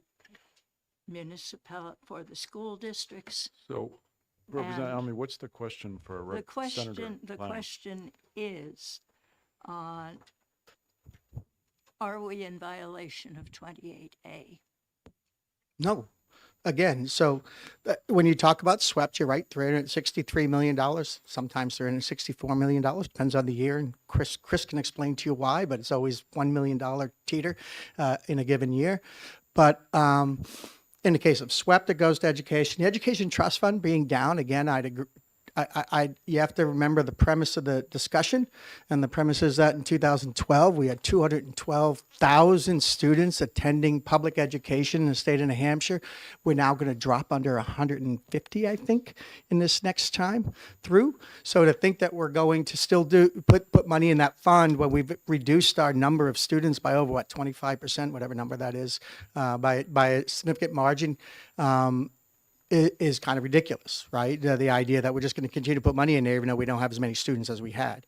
However, what we did do is say for the students we do have, we're going to continue to increase the costs that we pay and give municipalities for those students. And we have consistently every year increased that number across the board. I know this because last term I wrote the education funding formula that was in the budget. And this year I tweaked it again, thanks to a House recommendation on a diversity aid for dealing with middle class towns that have a high necessarily student population, but their equalized valuation, they're not like some of my towns that are around the lake, and we got multi-million-dollar homes. They're regular middle class families trying to get by, and we added again more money into that to move that to give those communities that are middle class families more money towards education through the diversity aid. So we have the economic diversity aid and EV diversity aid, depending on what you're looking at there. So again, I reject the premise again, we're not meeting the 28A requirement. I think we are when it comes to education. We give lots of money and we continue to increase that money. Never mind, again, we're going to go back to rooms and meals tax, right? We made a dramatic increase a couple of years ago and we've been keeping to that increase and we've been adding because as that number goes up, as you know, towns get more money. And so the last time I looked at my revenue forecast, we're above plan, and we're making our number. And so again, the idea that we won't use, I can't remember which representative asked about it, was the idea of business growth to have an increase in taxes or anything else. So again, I think we've got a little lost in the conversation, Mr. Chairman, because this committee loves talking about taxes. My committee loves talking about taxes, fees, and revenues. But again, we're going back to the premise and the question, should we ask the voters whether a 2/3 majority of both bodies should be required to raise their taxes? That's what we're asking the voters. And if you think the voters should have a say in this, then you say yes. If you think the voters should not have a say in this, you say no. It's pretty simple. Thank you. Representative Spar. Thank you, Mr. Chair. This does apply to the amendment, my question. That's a plus. I personally probably need some edification offline on the difference between a fee and a tax. To me, it's the same. To me, it's semantics. I mean, when you're charging a fee, registration fee or any of those other 90 fees, you're charging a tax. It's a dollar amount versus a percentage. But bottom line, we're taking money from the public, we're confiscating it, and we're redirecting it to other places like the general fund. So maybe someone can edify me offline. But my question to the amendment here then is, how would you define broad-based tax scheme? Sure. It applies to everybody. Applies to everybody. Applies to everybody. Income tax applies to everybody. Sales tax applies to everybody. what about if that application only affected 5% or 10% of everybody? Then make that case to the chairman of Ways and Means, and he can help decide whether or not that's considered broad-based or not. But how would it be defined, like for the Constitution? If it's in the Again, Constitution, does I it? think I was pretty clear when I made the statement that if it applies to everybody universally, every 100% of the people, you make income, you pay a tax. That's it. That's a broad-based tax. If it's a sales tax, you buy something, you pay something. That's a tax, right? So if the money's coming to the government, so again, I think it's pretty clear. I think when you go to court, the first thing a judge looks at when he's trying to decide whether or not you've met the violation of the law is a plain reading of the text. A plain reading of broad-based tax is pretty simple. Thank you. Okay, I want to wrap this up quickly. I know Representative Ullery has had his microphone on for a while, so we'll end with that. Thank you, Mr. Chair. Senator, we've had a lot of discussion here about a lot of different things. Basically, what this bill is a CR, constitutional amendment request, concurrent request, is to determine whether or not the people have the right, have the ability to vote on whether or not they want a broad-based tax, and to do that by the requirements set forth in the bill. That's all this bill does. Is that Thank you for the correct? question. So thank you for the question. Again, every voter has a right to vote. So I won't get into the rights of voting. What it says is whether or not we want to ask them. Do we want to let them have a vote on this? That's what this bill does. Does the legislature want to ask the voters before we pass the tax, do you think we should have 2/3? And that's what it does. And so again, it's asking the voter the question on what our responsibilities are. Thank you. So short answer is I think yes to your question. All right, Representative Ohm assures me he's got a quick question, and he hasn't asked any yet on this, so. Yeah, thank you, Senator Lang, for coming before us with this bill. Many of us believe that an important advantage of New Hampshire is a lack of a broad-based tax. And is it the intention of this bill to make it more difficult to have a broad-based tax in New Hampshire? I'm sorry, I missed the middle of your question. Could you restate it? Yes, so many of us believe that it's very important for the competitive advantage of New Hampshire to not have a broad-based tax, such as no sales tax and no income tax. So my question is the intention of your bill. Is the intent of your bill to make it more difficult to impose such a tax, broad-based tax in New Hampshire? Thank you for the question. So I think the best kept secret in the legislature is the fact that 70% of what we do is bipartisan. 70%, the consent calendar, every time we vote on it, whether it's the House or Senate, is a bipartisan agreement. We agree on these things, right? The things you read about in the newspaper are the other 20% of bills that we have arguments and fights over, right? The purpose of this bill is to make it clear that if we're going to do something so big as to impose an income tax or impose a sales tax, that we should have bipartisan agreement, just like we do on the consent calendar. Okay, thank you. With that, I'm going to close the public hearing on CACR 12. Hearing a lot of relief. I'm not going anywhere. You're not going anywhere, right. I do want to make one announcement, and that is that I've gotten word that there's going to be an amendment to CACR 12, and so we may possibly need another public hearing on it, since the amendment will be different. That's all I'll say at this moment. So, TBD, not definite, but a possibility. No, it's not that. 542, is that the next one? Hey, Wait Brian, a minute, hold on. what's the next one on okay. the schedule? This one's done. Yes, Representative Elmy. Yes, does that mean we're holding, does that mean we are holding off with execing this bill Yeah, till a date uncertain? correct. Thank you. Okay. I'll open the public hearing on SB 542 and recognize Senator Lang. Thank you again. I'm still Senator Tim Lang. What you have before you is a gaming bill. This bill is pretty straightforward. It does one thing. It takes the fact that currently we allow charities up to, or gaming operators to work with charities to give them up to 10 days of gaming time. This bill would shrink that down to 7 days. Allow more charities to be able to have access to our charitable gaming facilities. We've been told by multiple facilities that they have waiting lists and they could easily take on these charities that would now be available to them due to the nature of the changes we've made in gaming laws over the last 3 years, whether it's, adding HHR, adding slot machines, those kind of changes that we've made. The revenue is exploding.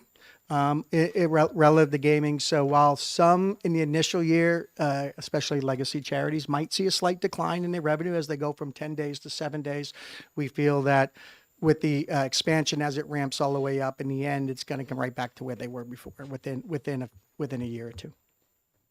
That's it. Pretty simple bill. Okay. 10 days to 7 days. Questions? Representative Schamberg. I got questions for Senator Lang all day if he'll stay around. First question. If larger high revenue gaming facilities could have supported more charities under the original tiered system, why eliminate this structure and instead adopt a one size fits all approach that reduces by 30% gaming based fundraising opportunities? So thank you for your question. So I won't say a lot because I don't know the exact number. Few of the charities, few of the gaming operators already reduce their dates and do this, right? So this is to create a uniform path for everybody. Again, the goal is statewide to open up the number of dates. So if you do the math out, every gaming operator, 365 days a year, 10 days apiece, 36.5 charities, but they're allowed to have 2 charities, so that's 73 charities a year under the 10-day model. We changed that to a 7-day model, and instead of only allowing a minimum of 72 charities, we changed that to, again, 365 days a year divided by 7, 52 weeks. 52 weeks times 2 for the 2 charities is 104. So we go from having 73 charities have access to gaming and possibility. This was never meant to be the end-all be-all for charities. It was supposed to be supplemental income. It was supposed to be just a little bit more money as an easier way to grow, keep doing your bake sales, right? That's what it was intended to be, not for companies to get $100,000 plus checks, which is what's happening now. So this is a little bit of pulling some constraints on it, pulling it back into some of this original intent of charitable gaming and expanding from a minimum of 72 for a gaming operator to a minimum of 104 and get more of New Hampshire's charities into our gaming facilities. Follow up, Mr. Chairman. Follow up.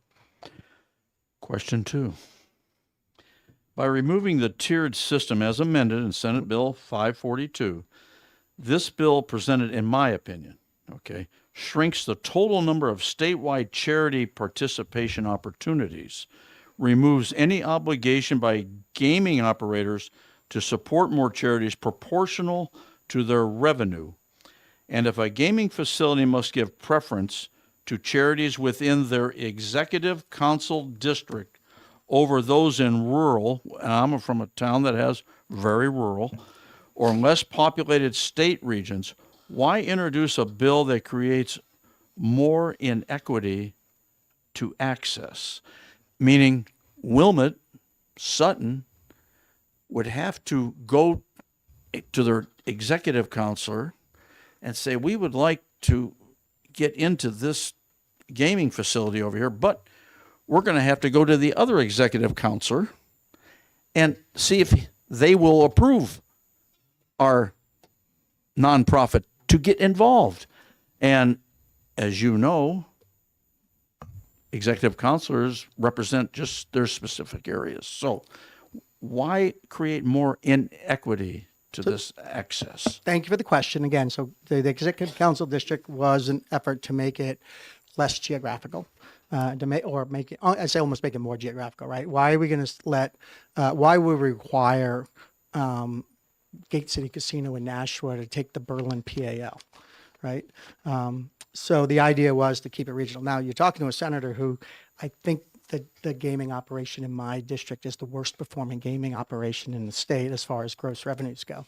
And so I recognize the issue there. They don't have to go to the executive council. It just says preference will first be given to. So if they fulfilled every request that's come to them within their district, and they still have slots available, they're allowed to take from other executive council. They don't have to ask anybody. The preference, though, when you're looking at those applications, is to first give it to people within your district.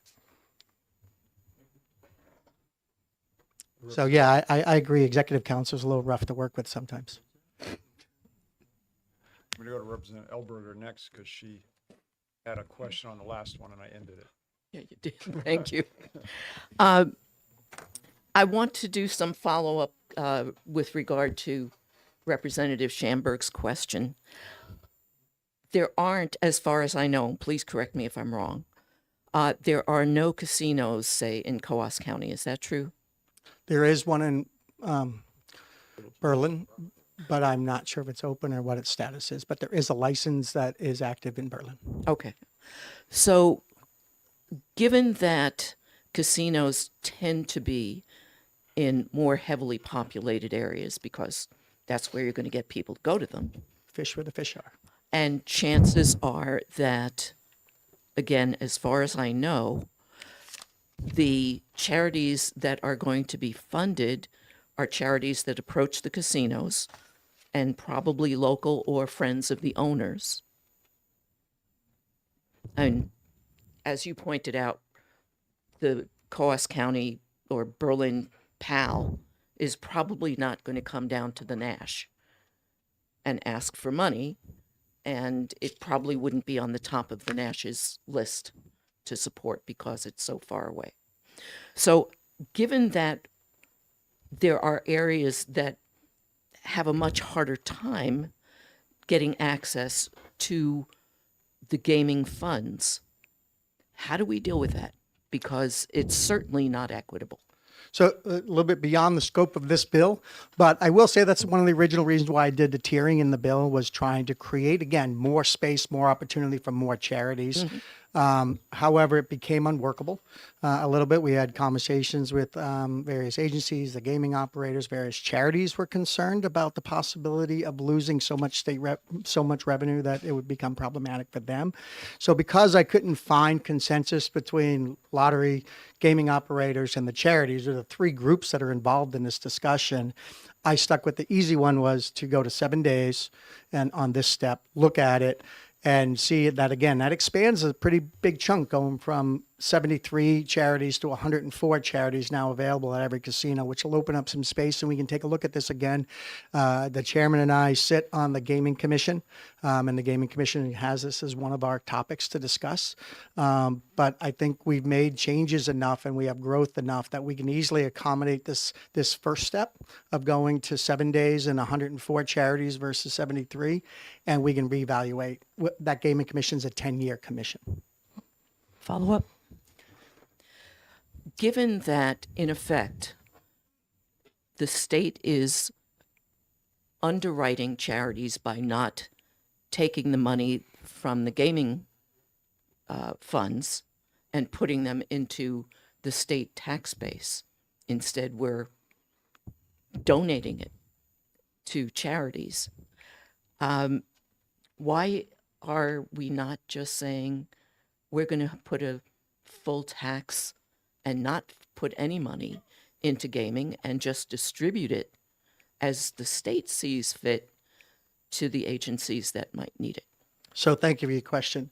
Because again, I actually like our charitable gaming model and the way we give money to local charities directly and not have the state involved, because I'm not sure you want to give money to the PAL so they can get new uniforms.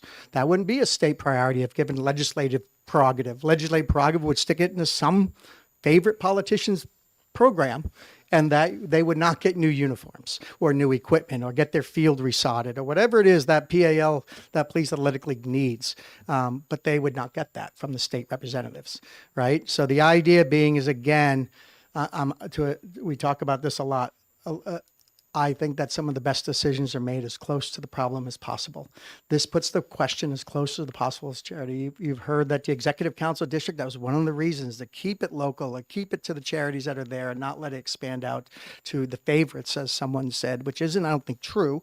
I think that operators work hard to look at the value of every program and make good, honest decisions, whether or not it's their best friend's charity or not.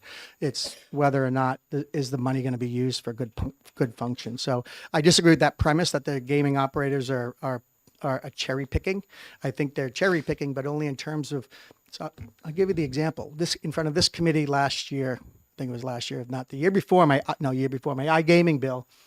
The charities brought a blind person in with a seeing eye dog who gets money from gaming. They pretty much brutalized me, right? Me trying to take it away and say that iGaming was going to go away from the local charity because now it's iGaming, it's internet based, and the state was going to make the decision. They were concerned about doing that. So I think, again, the idea of having the local people in the community deciding which of the community charities work is the best decision possible.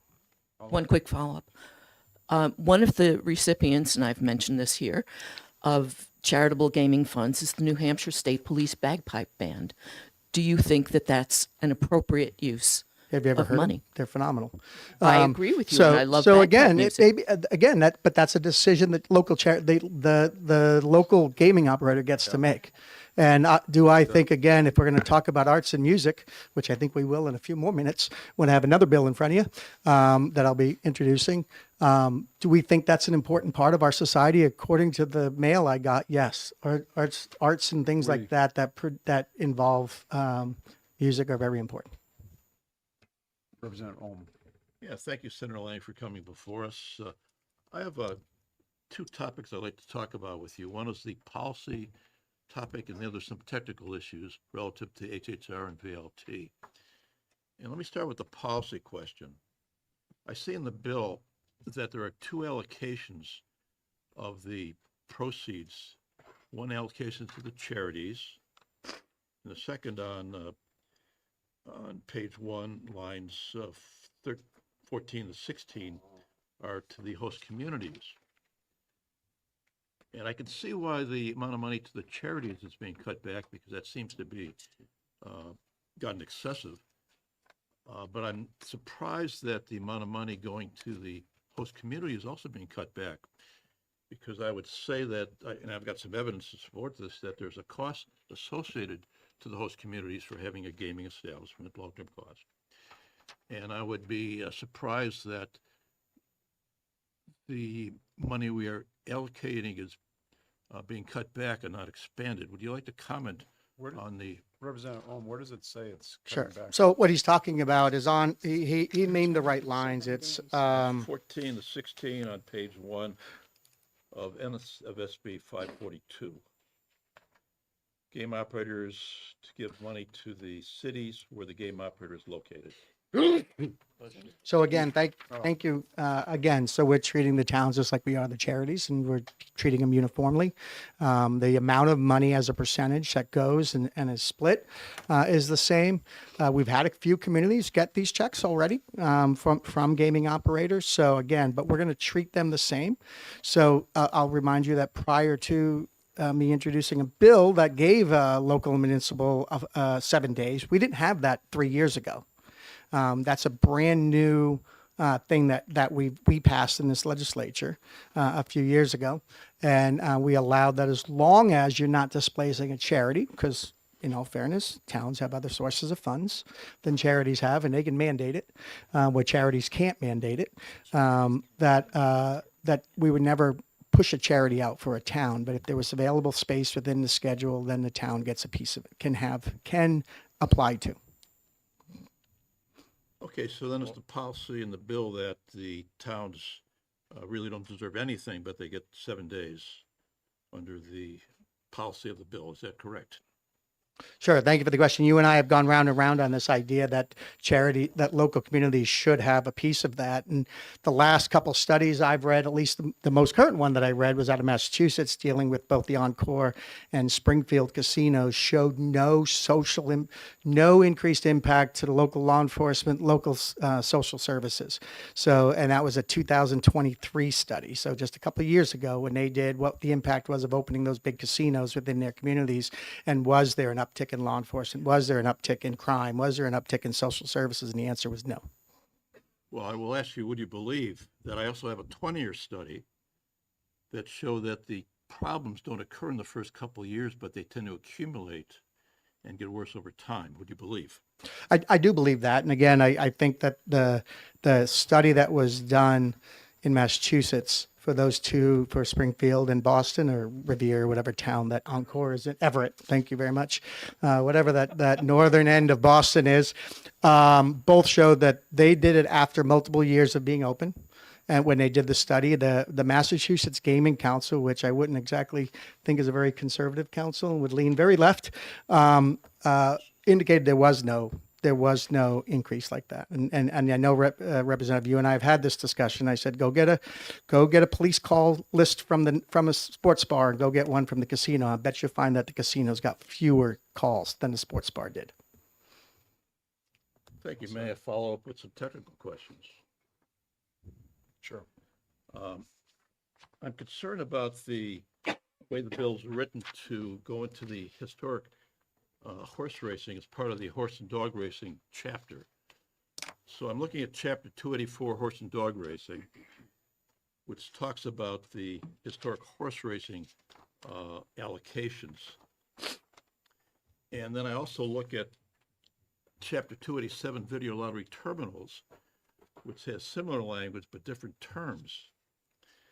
And I'm wondering if the way the bill is written applies, it certainly applies to historic horse racing, but it doesn't reflect the terms of chapter 287 VLTs. And I'm wondering if there are some technical issues as to whether this bill is drafted properly to cover VLTs in the language. So thank you for your question. Again, all of this language, including the tiering language I had originally in the bill, was developed with New Hampshire Lottery. It wasn't my language, it was theirs. I asked them to draft the bill. I told them what I wanted to do, and they helped me draft the bill. So again, my understanding is the reason you open up HHRs, because HHR is 10 days. The reason you open games of chance is 10 days. And so I don't believe we have in the gaming, in the BLT, a 10-day requirement, because it's reliant on the parent statute, if you will. So it's relying on the games of chance, or it's reliant on the HHR statutes for the number of days. So that's the reason why it's not a specific call out, because in the slots language, of BLT language, there is no set day, I don't believe. Yeah, I guess I'd like to have someone from lottery Sure. comment on the technical And aspects. they're way smarter than I am. That's why they helped me draft it. Thank you. I don't say that often. Representative Almy. I think I just got my question answered, but I'm not Okay. sure. I have been trying to understand whether VLT is totally separate animal, since it's going to a different place. So thank you for the question. So again, the revenue splits are slightly different, just like we do. HHR splits are different than games of chance. Poker, blackjack are different than splits. So the split is different.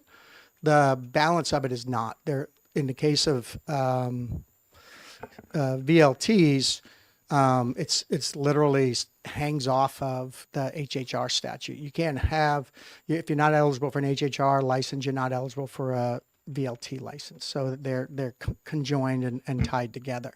So, and the same goes, you can't get either an HHR or a VLT unless you've got a games of chance license. So all of those statutes are kind of commingled. Thank you. Representative Opal. Thank you, Mr. Chairman, and thank you again, Senator. I guess we're going to be spending some significant time together today.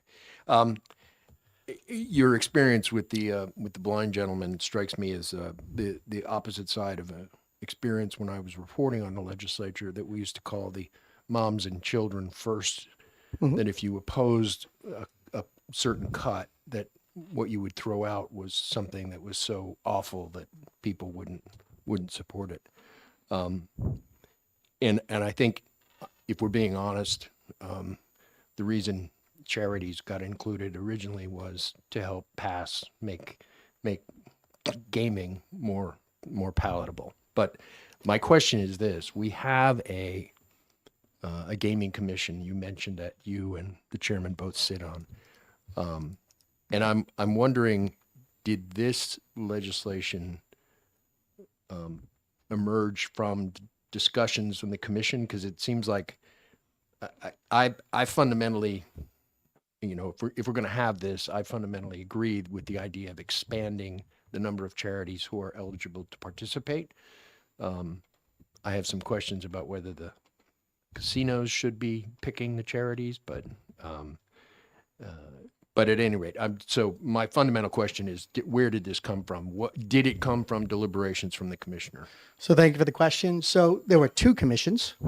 So last term we had a commission, and we did a significant study. We worked with the industry. We worked with some industry experts, and came out with a report. This was one of the items that was in that report.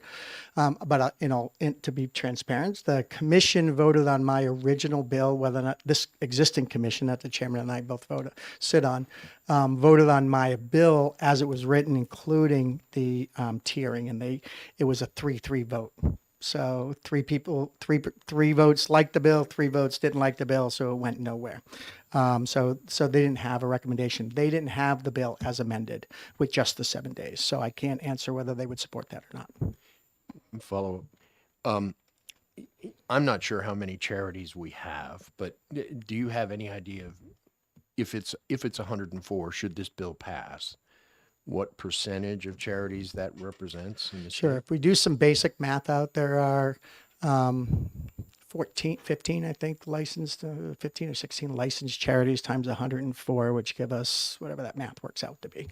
But there are over 8,000 charities registered with the state. Right. So there's lots of charities available to be able to come in and do this. Again, the idea being was, let's not kick the whole door in and open this up and maybe create a mess. Let's do the first step, which is reduce it to 7 days. And then later on down the road, we'll look at it. If we think tiering is still an option, then we can take the tiering. But to do both at the same time, I thought was a step too big. One last follow-up. Is this then going to be the subject of future deliberations by the current commission? Well, it's a 10-year commission. The chairman and I still have a few more months on it until the end of this year, and then we'll see if we get reappointed, if we get reelected. But yes, this will continue to be a conversation because one of the open conversations, as Senator Almey's point, is who picks the charity. It's one of the conversations we're having in the commission, right? So we'll continue to have those conversations, continue to look at legislation as it emerges and how the industry responds to that legislation, and then make recommendations back to the legislature on changes.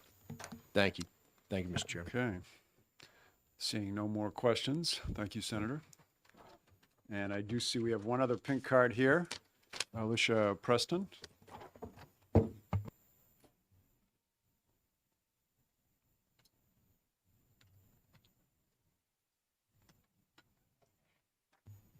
Thank you, Mr. Chairman and members of the committee. My name is Alicia Preston. I represent the New Hampshire Charitable Gaming Operators Association, and we are here in support of this bill.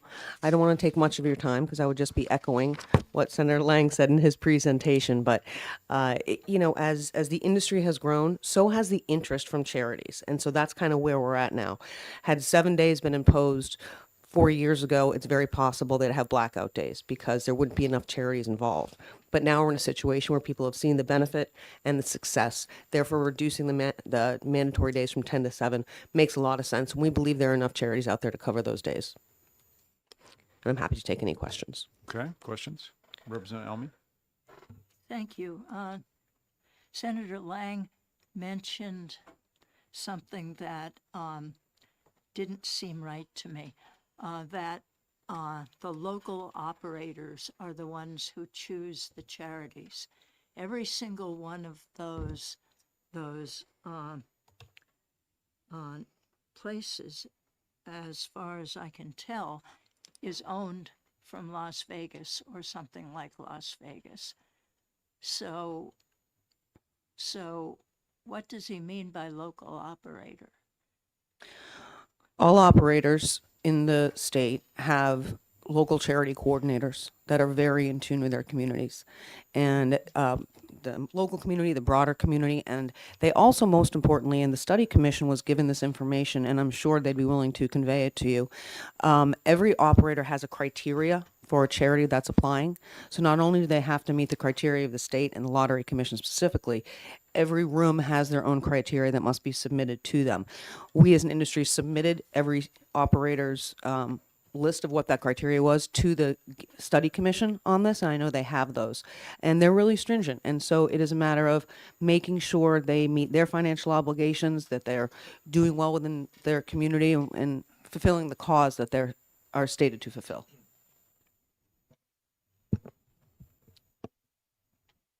Representative Bolton. Thank you, Mr. Chair. As you may or may not know, I am Executive Director of Transport Central, and Transport Central is a nonprofit based in Plymouth, and we do get casino monies. But you mentioned the fact that and I have no conflict. I'm not paid by casinos or reap the benefit of the monies that we get from our charitable casino, which is located in Lebanon. You mentioned that the study committee also has access to the information that's collected by the casinos as far as We didn't provide them every charity's application, although the Lottery Commission, I believe, they'd have to answer whether they have access to it. What we provided them was every room has a criteria, has something that the charity must fill out to apply to be a charity there. We provided the Study Commission with a copy of each of those from each room. Okay, and I have to say, for information, but the application itself is pretty thorough, and not knowing the criteria about how they weigh it, or how the study commission weighs it as well, or whether they have any input at all. I mean, they have a copy of the form apparently, but they probably stay silent because they probably don't tell the casino that we think that this charity is worthy or not. I think the question of worthy is a slippery slope Yep. to go down. It is. I will say the study commission has discussed this as well at length. The Lottery Commission's job is to make sure that the charities that are applying fit required statute and rules under the Lottery Commission, and that is their sole purpose in that process. Right, thank you. And I also want to indicate to the senator that I agree with the 7-day. I think that's, you won't have too many complaints for that, and you probably have a lot more people in favor of it, for the fact that there are a lot of worthy charities that aren't getting reimbursed. So, thank you. Absolutely. Anybody else? Seeing none, thank you very much. Thank you. That's all I have for pink cards. Is there anyone else who would like to testify on SB 542? Seeing none, I'll close the public hearing on SB 542.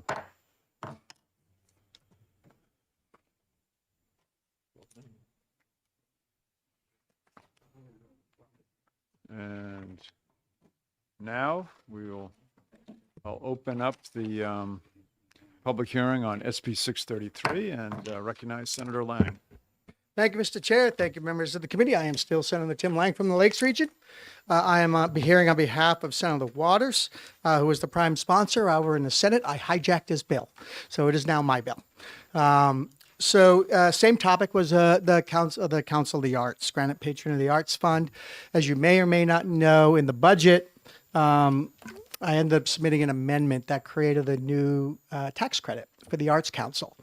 Because the House originally had erased it and repealed all statutes, I didn't think that was appropriate. I wanted to give them an ability to stay in and working, so I think they provide a good service to our state. However, I also recognize the reality of some of our revenue streams and the ability to provide funding.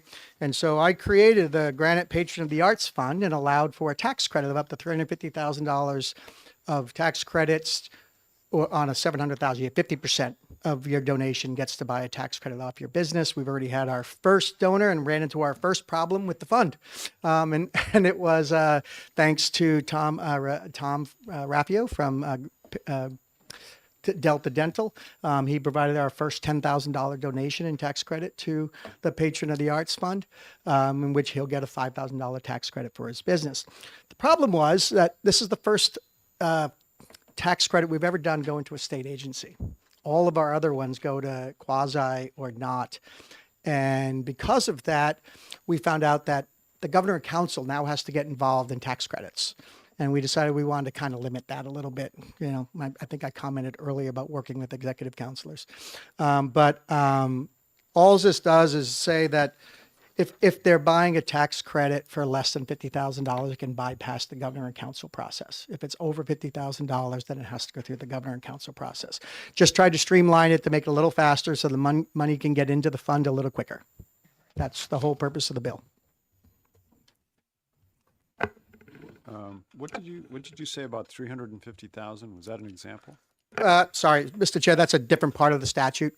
It's all part, when I created the entire tax credit program as part of the budget process, we did it as part of the budget process. We established a tax credit of $700,000 biennium, $350,000 per year is the maximum of credits they could sell at a 50% ratio, which means that they could raise $700,000 a year to go to the Granite Patron of the Arts Fund, and they'll support the services that it provides. Is there an aggregate limit on that, or any company could go up to that limit? I don't remember if I put an a maximum per single company. In theory, I guess someone could buy all $350,000 worth of credits, donate $700,000 to it, and take the entire credit. But it's kind of left pocket, right pocket. Still the same expense to the state, $350,000. Okay, so that's the total. It doesn't matter if there's 100 companies that want to do it. That's still the total. That's still a cap. Yes. Representative Elmy. Thank you. I am totally lost here. Is this a dedicated fund? Yes. I guess the answer is I've yes. never heard of. Well, we just created it in HB2 last year. You created the Council on the Arts Fund. The Granite Patron of the Arts Fund. Yes, we created that fund in the HB2 as a funding mechanism so we could keep the Council of the Arts. So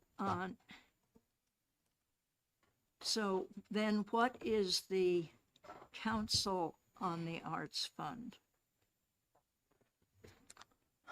Sorry, I'm trying to get you where you are. You're on line 5. It's already in. So again, I think that legislation, under the, and I don't know how they come up with this, but Council of the Arts is the organization, right? I think the chapter of the upper chapter is called the State Art Fund, and the actual name of the fund is Granite Patron of the Arts Fund. Oh. It just has to do with the way they segment from all the way from the agency down to the actual fund, I think. So we'll see this possibly in the fall in the dedicated funds. I would believe it would probably be added to the list of tax credits that we review annually. How many tax credits were put into the HB2? As far as I know, this was the only one because we didn't want to zero it out. We wanted to find a funding mechanism that allowed it to continue. Thank you. And so far, there's been one.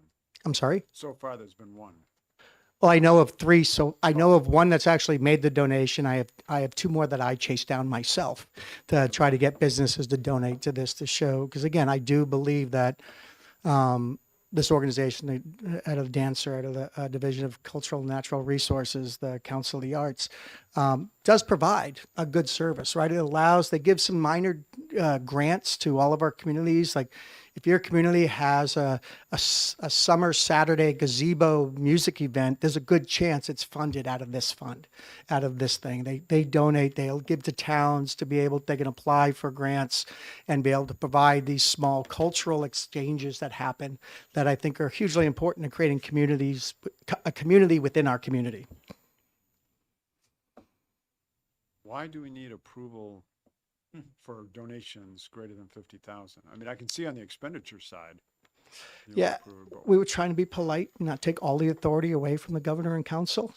We felt that if it's a significant donation, significant money, they currently now, in any donation to the state, if you give to Fish and Game, you have to go in front of the governor and council for a certain dollar amount. So we do this for all agencies as a certain amount, but we also thought we wanted to expedite these donations because the reality is you're buying a tax credit.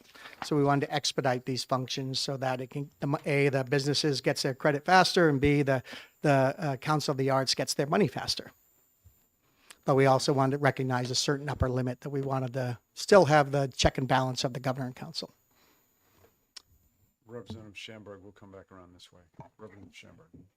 Thank you, Mr. Chairman. I did read the Senate minutes. I did like this bill as it originally started. It said voluntary. Yeah. And that sounds pretty good to me. Rather, it allows individuals rather than businesses to make a contribution. That was the original wording I saw in the Senate hearing. So my question comes down to, in the original Senate bill, a voluntary surcharge would have generated a simple, consistent, steady way to support statewide art funding tied directly to audience activity. And while the amendment shifts away from ticketing and toward a donation-based structure with new introduced governance structures, as our chairman has read there, that there's going to be new rules, meaning more layers of government rules there. Okay. The question is, was a hybrid model for Senate Bill 633 considered to combine a modest ticket surcharge with the donation-based structure? So thank you for the question. So originally what came out, if you read the committee report, you'll find out that every one of the theaters could already do this if they choose to. They don't need our permission. Every one of the Concord Capital Center of the Arts could put a 50-cent checkbox on their checkout fee and say, I want to donate 50 cents to the Council of the Arts. They don't need legislative approval to do that at all.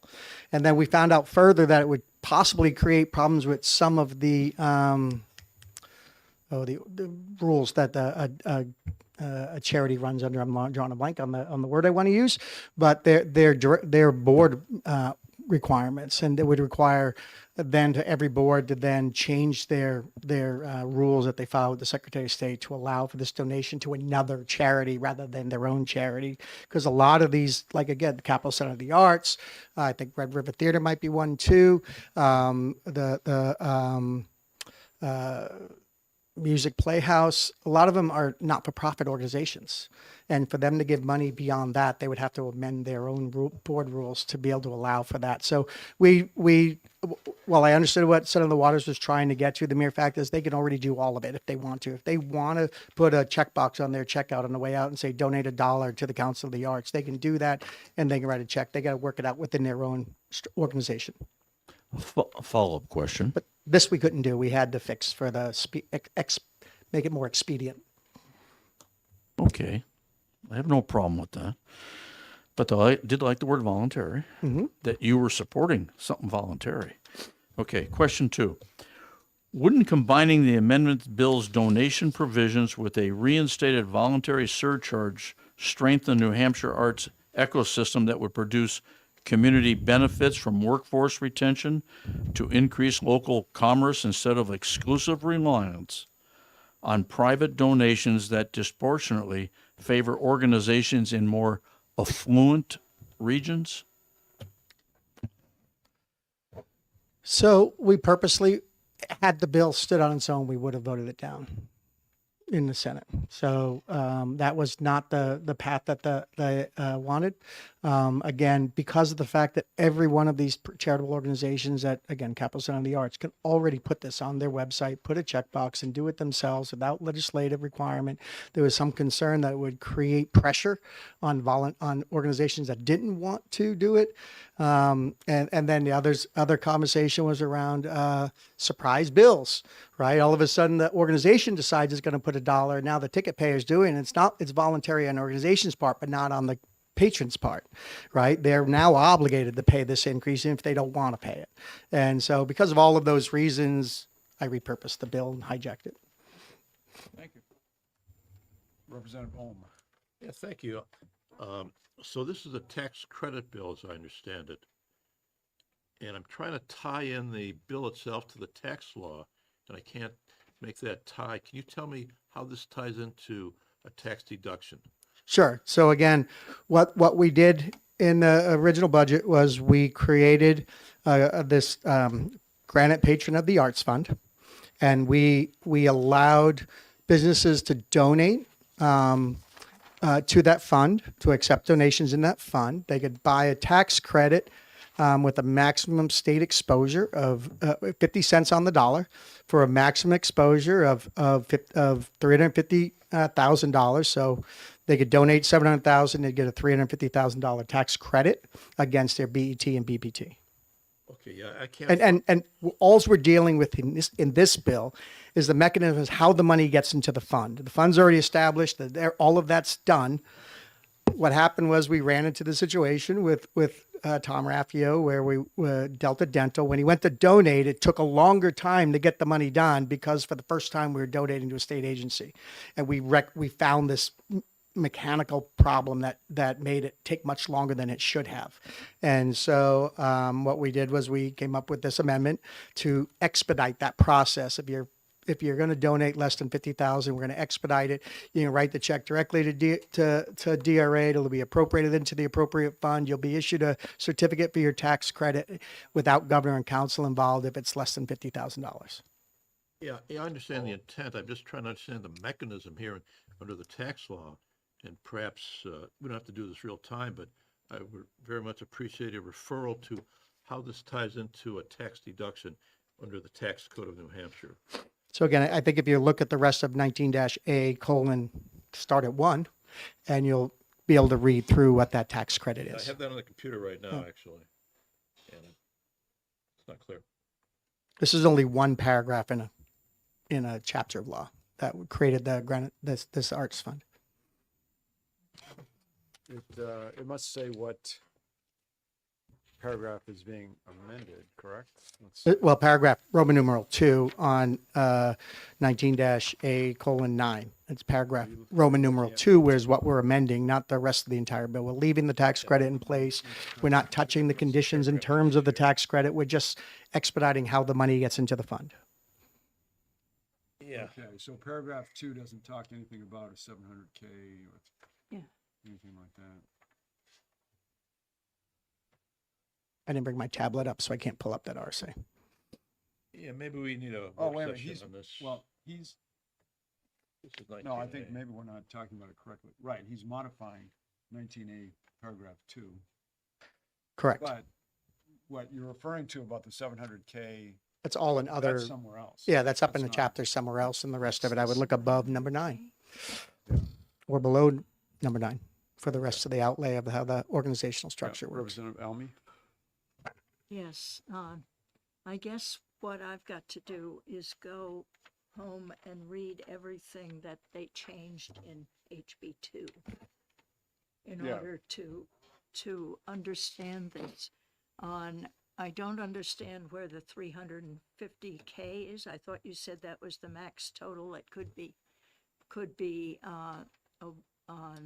donated in any year, or maybe not in any year, maybe once.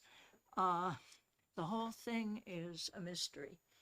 So again, thank you for the question. I think again, I'm only modifying one paragraph of the entire tax credit provision that was allotted for. In the other provisions, we allot for, you can donate up to 700,000 and get a 50% tax credit, which would be 350,000. We capped it at that Is that per year?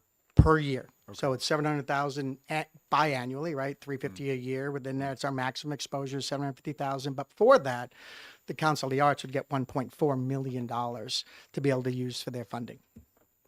Okay. Per term.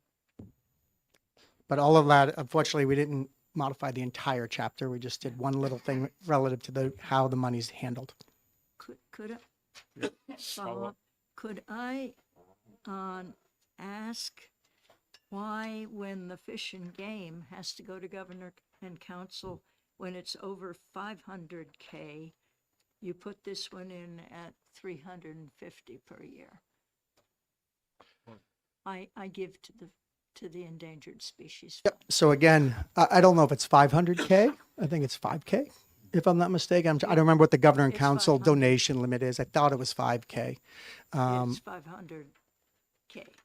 500,000. Well, actually, Any donation 500,000. less than, I thought it was anything over 500. Oh, no, this isn't a single donation. Correct. This is the total. This is the total amount of 350. So the maximum, so in other words, if 35 people want to give $10,000 each, that would max out the credits that were available. They wouldn't be, or give, sorry, if they want to give $20,000 each, they would max out their credit at $350,000. So for the entire fund, that's availability. It's think of R&D tax credits, except it's not prorated.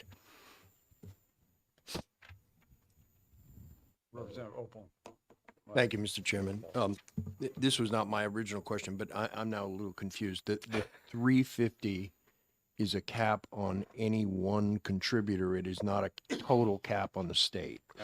No, let me fix that. If I made that impression, that is not accurate. That's- So in any given 1 year, the maximum of credits, regardless of the number of donations, the maximum number of dollars that we're giving up for the state is 350,000. Okay, so But this- to get that 350,000, you have to, because it's 50 cents on the dollar, Sure. you have to donate $700,000, and that would then generate $350,000 worth of tax credits to go back to the business. So it could be one company, Yes. one company donating 700,000, or it could be, as you say, 10 companies donating 10 70,000. 70,000, right? But the state's exposure is capped at 350,000. Correct.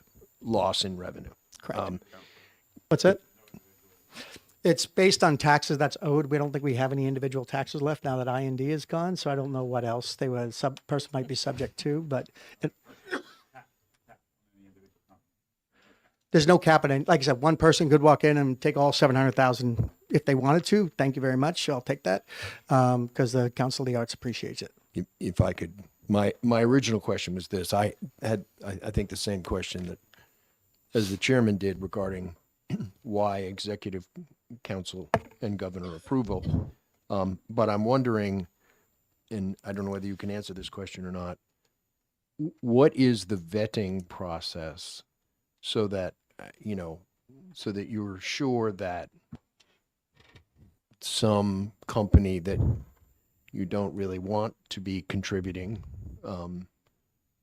because of history or other activity or foreign location, whatever. Is there a vetting process for governor and council that you're aware of? And what would be the vetting process beneath that? Or is it, we're just going to, anybody walks in with a check for $700,000, we're going to take it? So thank you for the question. Yes, I'll take the check. But besides that, again, you have to be subject to BET and BPT in the state of New Hampshire. That's what the credit's against. So if you aren't a business in New Hampshire paying taxes, you don't get you could donate, and that would go through the normal governor and council. And again, to your point, if someone was to take the full $700,000 credit, that by this bill would have to go to governor and council as well, because it's over the $50,000 mark. Thank you. You still have some? Okay.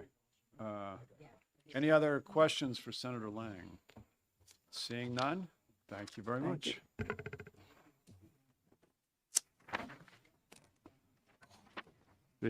I'll close the public hearing on SB 633.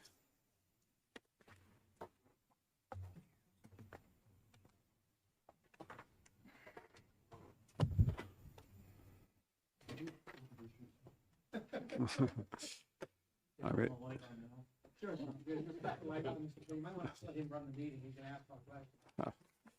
All right, I will open the public hearing, the last public hearing of the day on SB 652 and recognize Senator Lang. Thank you, Mr. Chair. Thank you, members of the committee. I am still State Senator Tim Lang, representing the Lakes region, all the way up to Campton and Thornton on the east side of 93. Anyway, so what you have before you is, this is a cash flow bill. So those of us that served on Ways and Means for many years, including over here in the House like I did, Norm Major and Representative Almy were always nervous about our liability for credit carryovers and what that number, how big that number could potentially get. And if you don't know what a credit carryover is, it's basically where a business overpays its taxes and then they leave the credit on the book. So the next year they overpay and the credit gets even bigger and it keeps going. And so the concern was that we might end up with someone showing up, everybody showing up at once going, write me a check. And that would devastate us. And so Representative Major and Representative Almy put together a program that would slowly write down that liability, and you can only keep a certain maximum amount. We hit our first one, which was 500%. So that's where we're sitting at right now is 500%. That took a toll on some of our revenues, because when you get the revenue report and you see all those refunds that are issued, that was part of those refunds, and it took a little of a hit. And that's why we had a little bit of a problem last year with revenues, was some mandatory refunds that were in statute. So looking at that, I was a little nervous about cash flow of the state. And so what I did, the next target is 250, and I pushed that out a couple of years. And then I realized that's probably not a smart move either.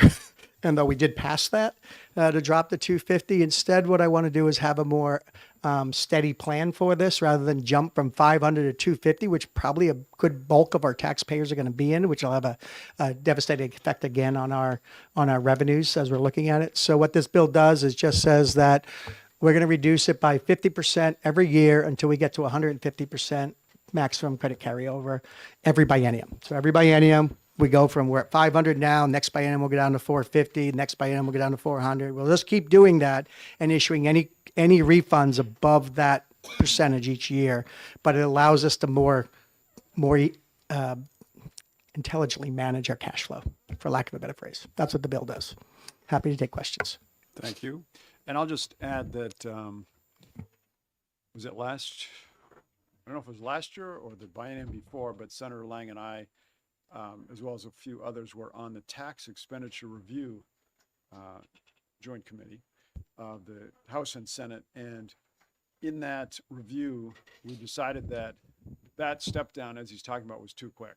To go from 500 to 250 to 100, it could be devastating to the state. Whereas this is a nice, slow approach to get there. So anyways, with that, who should we go to first? Right here, I have questions. I'm going to start with. I'm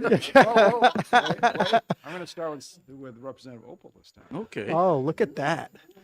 Gotta be fair. Got to be fair. Thank you, Mr. Chairman. I'd be happy to defer to my more senior colleagues, but and thank you again, Senator, for spending so much of your day with us. I just have this simple question. Why stop at 150? Sure. Thank you for the question. So again, you always could potentially run into the issue where a business closes and it's its last year. We want to make sure there's enough money on file to pay their last year's in taxes. For short version, that's the answer. We also know that each year, depending on whether you hire, fire, or grow or shrink, your tax liability potentially could grow. So we wanted to have a little bit more than 100% of the previous year to allow for inflation and growth and everything else. We didn't know quite where that was, so we stopped at we said 150. Again, the idea being is if I close my business, I'm filing my last tax return, I can just use the credits that are on the books. Representative Schamberg. Thank you, Mr. Yes. Chairman. Oh, I'm sorry. What was your question? Well, I will say this. I read the minutes of February 4th in the Senate, and I do appreciate, bringing up Representative Major's idea of limiting the state's liability for overpayments. I think Representative Almy appreciates that too. Representative Malloy and Southworth, they're the ones that were here at the time.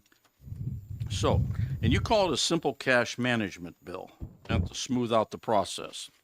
So my question, how does the bill ensure that the state's year-to-year revenue stream remains predictable when large carry forwards can significantly reduce future tax collections?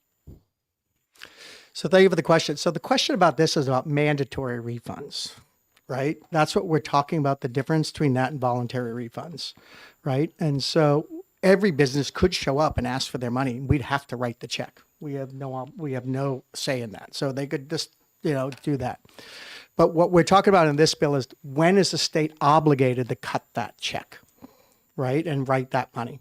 And so what we're saying here is that we set the first criteria. Again, Representative Almy, you were heavily involved with Norma with this, and again, great minds, right, looking at this. The idea of that first cut was pretty significant. And again, that's one of the reasons why we saw reductions last year. We didn't see our full revenue stream where we thought it might be, is that we had these refunds we had to issue, which come off the top of the taxes that we collect. And so it makes revenue look shorter, even though it might necessarily be shorter. It just might be that it's netted out against the refunds. And so anyway, the long story short is, it's just smart management and not make that huge jump in 1 year from 500 to 250. As I said, the chairman and Representative Almy and I, we serve on that committee. We serve again on that committee for reviewing these. And we think that it's a smart move to be more staggered when the state's forced to issue the refund. My second question, Mr. Chairman. Of the current law phases down the credit limits 250 in 2029 and 100% in 2031, but the Senate bill resets and slows these reductions 450 in 2029, 400 in 2031, 350 in 2023, et cetera, et cetera. So the question is, what mechanisms ensure that this slower phase down does not undermine long-term revenue stability by creating large accumulated credits that depress future collections? Well, again, by writing down that liability is how we do that, right? We become less subjective to 100 businesses showing up saying, write me a mandatory check right now without our control, right? We can slowly phase out that liability so that the state's not subject to that liability when it doesn't want it. Will we hear from the DRA today, Mr. Chairman? Because I haven't seen I don't have a financial note on this anywhere. Does everybody else have one? I read that, couldn't have it for the Senate. I just wonder if they could have it for the House here. I think the other issue with the quick write-down, correct me if you don't agree, was that businesses, when their accountants made them aware of what was happening, they're more likely to just say, okay, give me it all back or something. So with this very slow approach, it kind of, I think, makes people feel more comfortable, because some businesses just like to have extra money there so that they can, not be writing new checks. They've got extra money there. They just take the credit on it. So, Mr. Chair, the other issue, and you're 100% right, but the other issue is that it then changes all of their other tax filings, because when they wrote that check to the state, they took their SALT, if you will, tax, right? Their state and local tax credit off their income statement. When we write a check back to them, they got to go back and revise all of those tax filings, and so forcing it down their throat when they don't necessarily want it all the time is not a good move. I don't think they continually be having to deal with that process. Representative Almy and then Spar. Thank you. I'm very grateful for this. It doesn't say that they have to leave 350% of the liability there. It says that they can. And the other reason that we had a lot of refunds going on was that we're a very small state compared to where a lot of the investors live, the companies live. And they weren't paying attention to us. They didn't, the amount of money some of them had left in there was just totally absurd from our point of view, but from theirs it's peanuts. And so we just think of all the investors and companies that are in California, for instance. And all of a sudden we had this flow, not because of this, but several years later, when we got rid of the interest and dividends tax. That seems to have shocked them into a realization that we were cutting taxes and that somebody ought to look at what they were sending to New Hampshire. And so this is permissive. It says that if you want to keep it there, you can. But it looked to me like the ones that paid attention didn't want to. So again, so Keep again, a this is year's not worth, 2 this is years' about worth the or something. mandatory requirements of DRA, not about the taxpayer itself. The taxpayer can ask for all their money anytime they want. That's their right. This is about the mandatory actions of DRA and writing refund checks, and we just want to stagger those refund checks into an amount that we can manage each year. And it wouldn't be right to mandate and say you have to leave, you overpaid, you have to leave this money here. Right. No, the federal government doesn't do that. I don't believe any state does that. Yes, Representative Spar. Thank you, Mr. Chair. What's roughly the total liability that we have? You can ask DRA. I don't know, but I'm scared of the number. Do you know off the top? Well, we'll bring DRA up Okay. when we're done. But I guess was there any Treasury thinking? Department knows. Okay, was there any thought or thinking to, for those overpayments to have a bill set up where you have that overpayment going into a tax refund fund that we would sit on and then earn interest in at our state, where if we're getting 3% on $100 million, we're getting an extra $3 million of revenue into our state, and we have the fund there to pay it out whenever anybody wants it. So by default, that sort of happens. But we I don't- don't know if we have a dedicated dedicated fund. fund just for that. But in theory, all of those funds are sitting in our bank account somewhere earning interest, and it But they're shows up not- on the revenue line under miscellaneous. But we're not for interest. required to keep that, are we? The 100% of that liability. Because you said it's a cash flow issue. So if we have a huge recall or refund recall by a lot of companies, we could be in trouble with cash flow. Meaning we're not putting all that money In aside. theory, yes. I don't think I don't know the absolute answer to that question, so I don't want to get too deep. That's probably a treasurer. Actually, I'm not even sure DRA would know. That's going to be the treasurer's probably how they manage it, because it's It the seems state like treasurer. we're losing a lot of lost interest income that we could have by voluntarily or mandatorily giving back this money. So just remember, when you deal, if you in theory do what you say, oh look, let's see how much we have in liabilities. We take all that money and go dump it into a fund. We currently use that money as part of our cash flow, and now you're taking it out of our cash flow. Right, but we're potentially. trying to get rid of that Yep. liability by doing that. You could do it the other way too. in one jump, and that might be But you could devastating. stagger it like that though too. You could Yeah, stagger in it. theory, I suppose you could do that, move it, but that's not what the bill is doing. The bill is know, taking but- Norm and Susan's great me, it makes more idea sense and as far just as our flattening cash it out a flow as a little bit, state. so it's a more manageable number. Yes. Representative Tierney. Thank you, Mr. Chairman. Thank you for taking my question, Senator. We don't pay interest on those overpayments, do we? I don't believe so, but again, that could be a DRA question. I don't believe we do, because they're eligible. I think to request any time they want. I don't know why we would, but Well, Good. I can So tell you that's the our money. answer. The answer is no, because I've overpaid and I don't get any interest. Yeah, so we get the interest. The state. The state gets Right. interest. Yeah. To me, that's smart. All right. Any other questions for Senator Lang?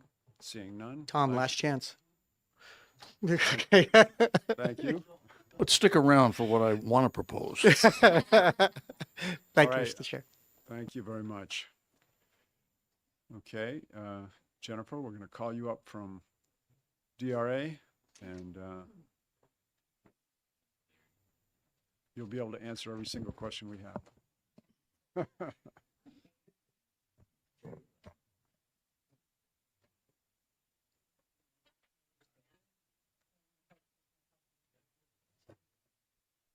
Yeah, we'll need a pink card. And obviously, we'll need a pink card later from you.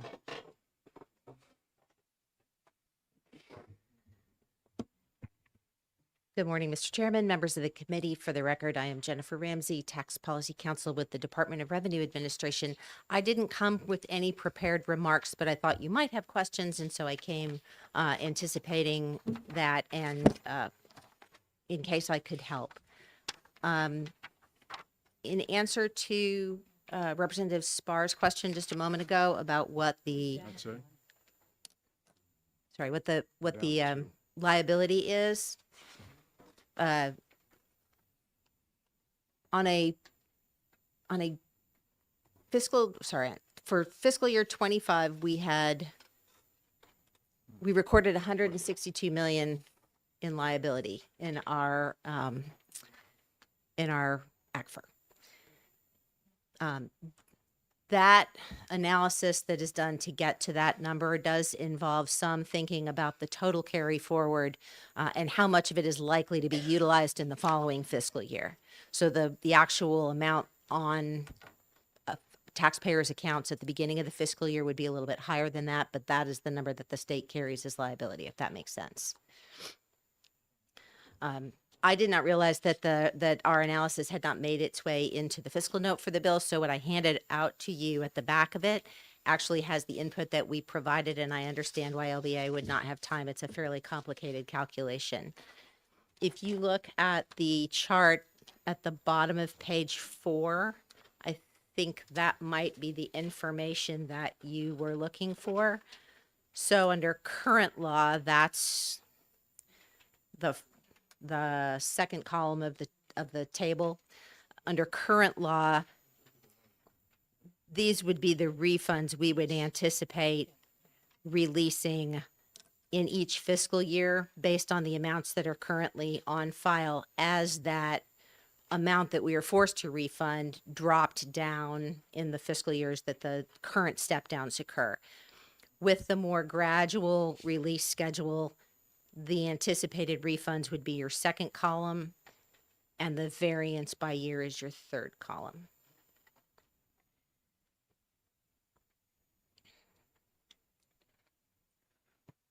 Is this based on how much you have right now? I'm a little confused as to why there's this big variance when the step down is fairly consistent. Yeah, so the first column is under current law, where the step down jumps from 500 to 250 and then 100.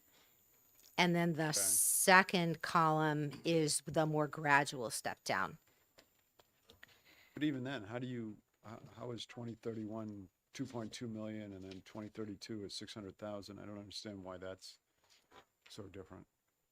Are you looking at the first chart or the second chart? I'm looking at page 4. Yep, bottom, okay. Second chart. Page 4. Yep, so I'm sorry, can you ask again which line you're asking about? So the middle column. Yes. It's estimated refunds released by fiscal year. I'm not sure why, for example, 2031 is 2.2 million, and then every other year it's bigger and smaller.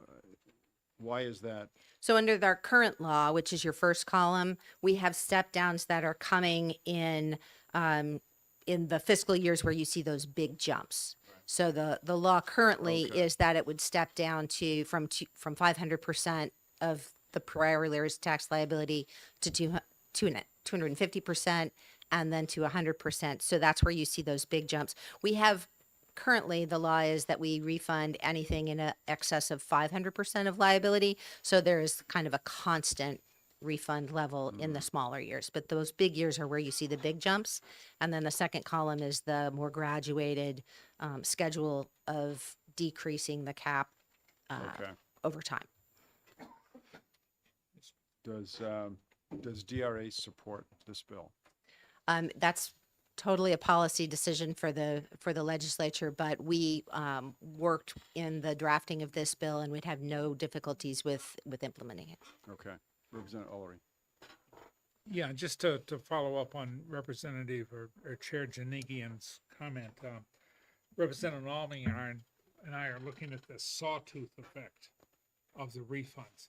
Can you explain why that sawtooth, for example, 2.2, 600, 2.8, 900, 4.4, 1.4, 6.5. That was the question I just asked. So even under the proposed legislation, there's a smaller percentage drop, but it's still every other year. It's by biennium. Yeah, but Why? why? Because in the year that the larger number exists, that reflects an additional amount that has to go out the door because people who had, say, 350% of liability on account are now limited to 300. So the larger number reflects the difference between the 350 and the 300. Why the sawtooth? Then in the subsequent year, there's no step down. So that reflects sort of the background rate of refunds that happen under the new reduced percentage. Well, and I think the assumption is that the taxpayer themselves in that second year isn't going to overpay by as much because they know. So, They don't so have to- interestingly, nothing about this keeps taxpayers from overpaying They can during the still year. overpay, yeah. Yeah. So keep in mind the cash flow for the refund cycle is that these taxpayers will pay estimates quarterly throughout the year. They don't know what their ultimate tax liability is until they file their return. So it's at the time that they file their return that we actually would make the refund in question. But in theory, they knowing that it's dropped, they're more likely to lower their payments. We can't force them to, but chances are they're going to lower their payments. So again, interestingly, we've been analyzing the refund behavior of taxpayers. And of course, they don't share with us their thought process behind what they're doing. But looking at the numbers, the fact that we have reduced the cap or made a cap of 500% so far hasn't seemed to decrease the overpayment much. We're still receiving the overpayments, but we're no longer hanging on to them. We're sending them back when the returns are filed. Follow up, Representative Ulrich? What, okay, that sounds to me like somebody in the accounting office at XYZ Corporation doesn't know what they're doing. But what do other states do with regard to this particular issue? I think you have a variety of practices, but nothing is terribly dissimilar from how we handle it. Some states have no caps, some states have a cap, some states have a smaller cap than we do, but it's it just varies by state. One final. And there would be no real skin off your teeth, as it were, to go ahead and implement this in this fashion, since you're already implementing another form schedule. Thank Yep. you. I think there was also a question about interest rates, and if I can just clear that up, the state does not owe any interest on money held on account until a refund is requested. We then have 90 days to process that refund before interest attaches. Wait a minute. Say that again. The interest is. So there's no interest owed from the state to the taxpayer based on an amount on account, a carried forward amount. But if the taxpayer requests a refund, then we have 90 days to process that refund before interest starts. Okay. Yeah. That makes sense. Representative Breyer. I think I should probably know this, but I'm going to ask the question anyways because I'm not sure if I know it. So I file a tax return. A company files a tax return. There's a huge overpay, these large overpayments, which I assume automatically when they file it, they show they have a credit for a future year. And my question is, do you guys set this? If somebody does an overpayment, do you guys set this money like know you have the liability and have you don't have a fund that if somebody says I want all my money now, all this money kind of just gets dumped in the general fund, right? Yeah, so the revenue reporting is different than the actual cash handling. The revenue, if someone overpays in a tax year or a fiscal year, that will get reported as revenue in the year that the overpayment comes in. When a refund goes out, we don't go back and apply that refund to the earlier tax year. That refund will reduce the revenue in the year in which the refund check goes out. So the cash flow leveling that Senator Lang talked about has a little bit to do with the fact that we can be refunding in this tax year money that's been carried over from prior tax periods of a taxpayer, and we don't therefore have the ability to plan and make our revenue predictions and estimates completely because we also have to take into consideration the possibility that there are refunds. We assume a steady flow of refunds based on historical practice.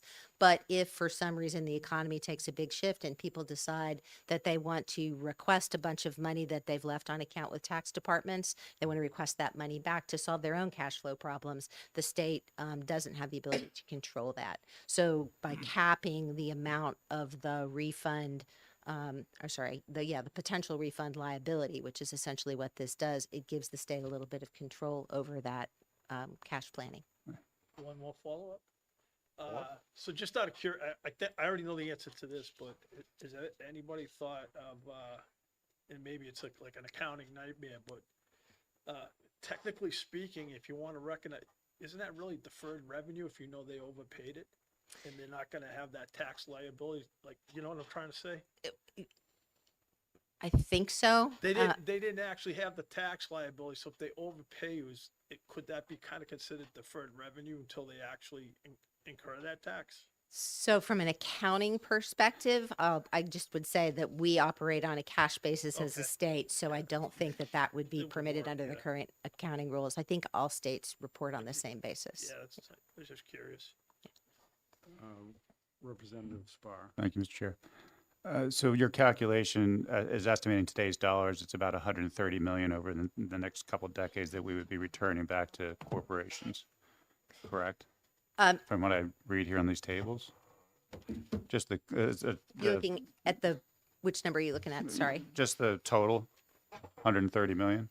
So to get us down to 100% of Right. liability Right. would be about that In amount of today's money. dollars, right? Yes. So that's 130 million, let's just say that we could be earning interest on it, let's say 3% in a cash management account. So it's about $4 or $5 million that we're essentially giving back to the corporations where we could have that money as ways and means, and it would be better money spent with us. I believe you're correct, Representative Spar. And if you look back at the fiscal note from the bill from last session that pushed the dates out, I believe there was a note from the treasurer that said that you should anticipate less interest revenue for the Right. state as a result of the extended dates. The reason I asked that, I admire trying to reduce the liability. I get that, but we're also not creating or sustaining an asset.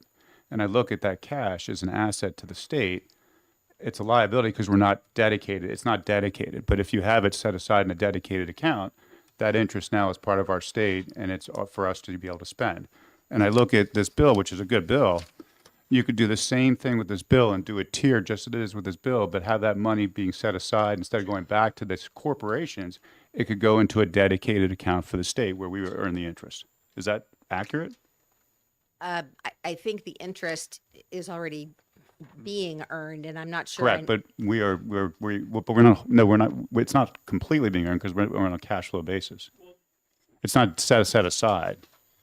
Well, so to the extent that it's not being refunded, it is in the state's fund base, if that makes sense. Because the money, if the money is, It's in the treasury. When they get the money, it just sits in the treasury. and Right. the treasurer has it invested. But if we have a significant run on it, we have a cash flow issue because we don't have all the dollars dedicated toward a dedicated fund. Percentages. So that to me, this is it's a good bill, but it's not a great bill. I'd rather see the money stay with us. It's set aside dedicated, so we have no cash flow issue. If everybody calls on it, the money's there if they want it. Yeah. And we're earning interest on it.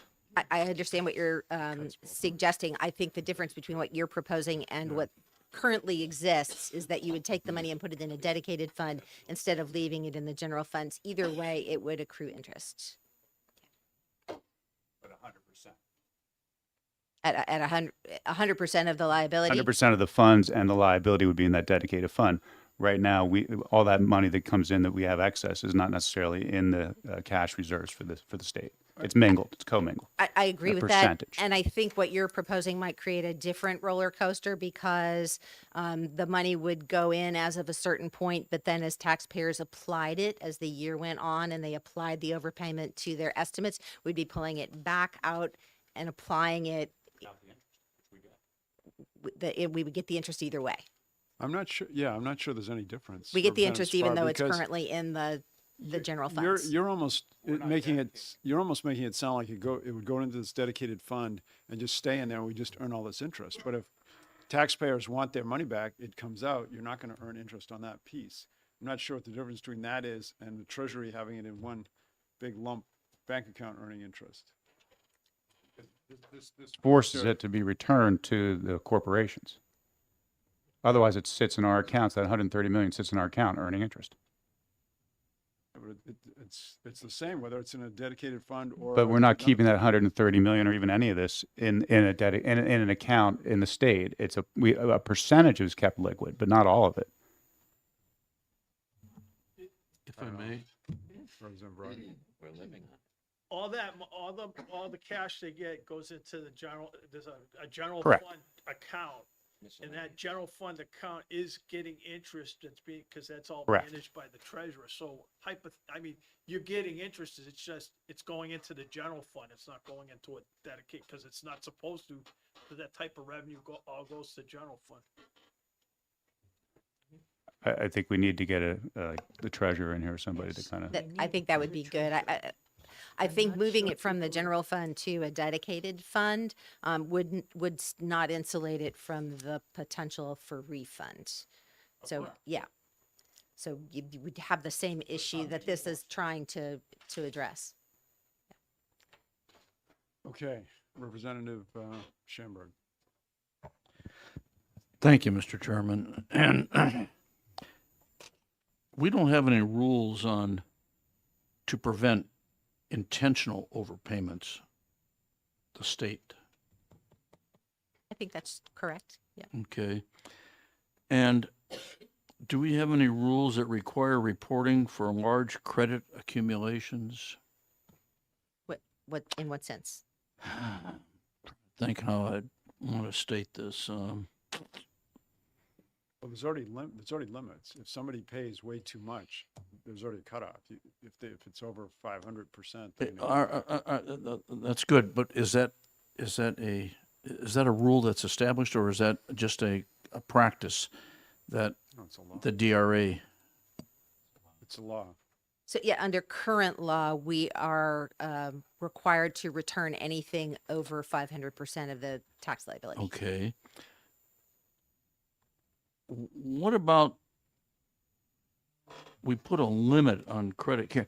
What I'm hearing from all this discussion around here is that there's a lot of questions about the safeguards, the rails, because we're looking something that's 15 years ahead that could put this state in a financial position that they don't want to be in.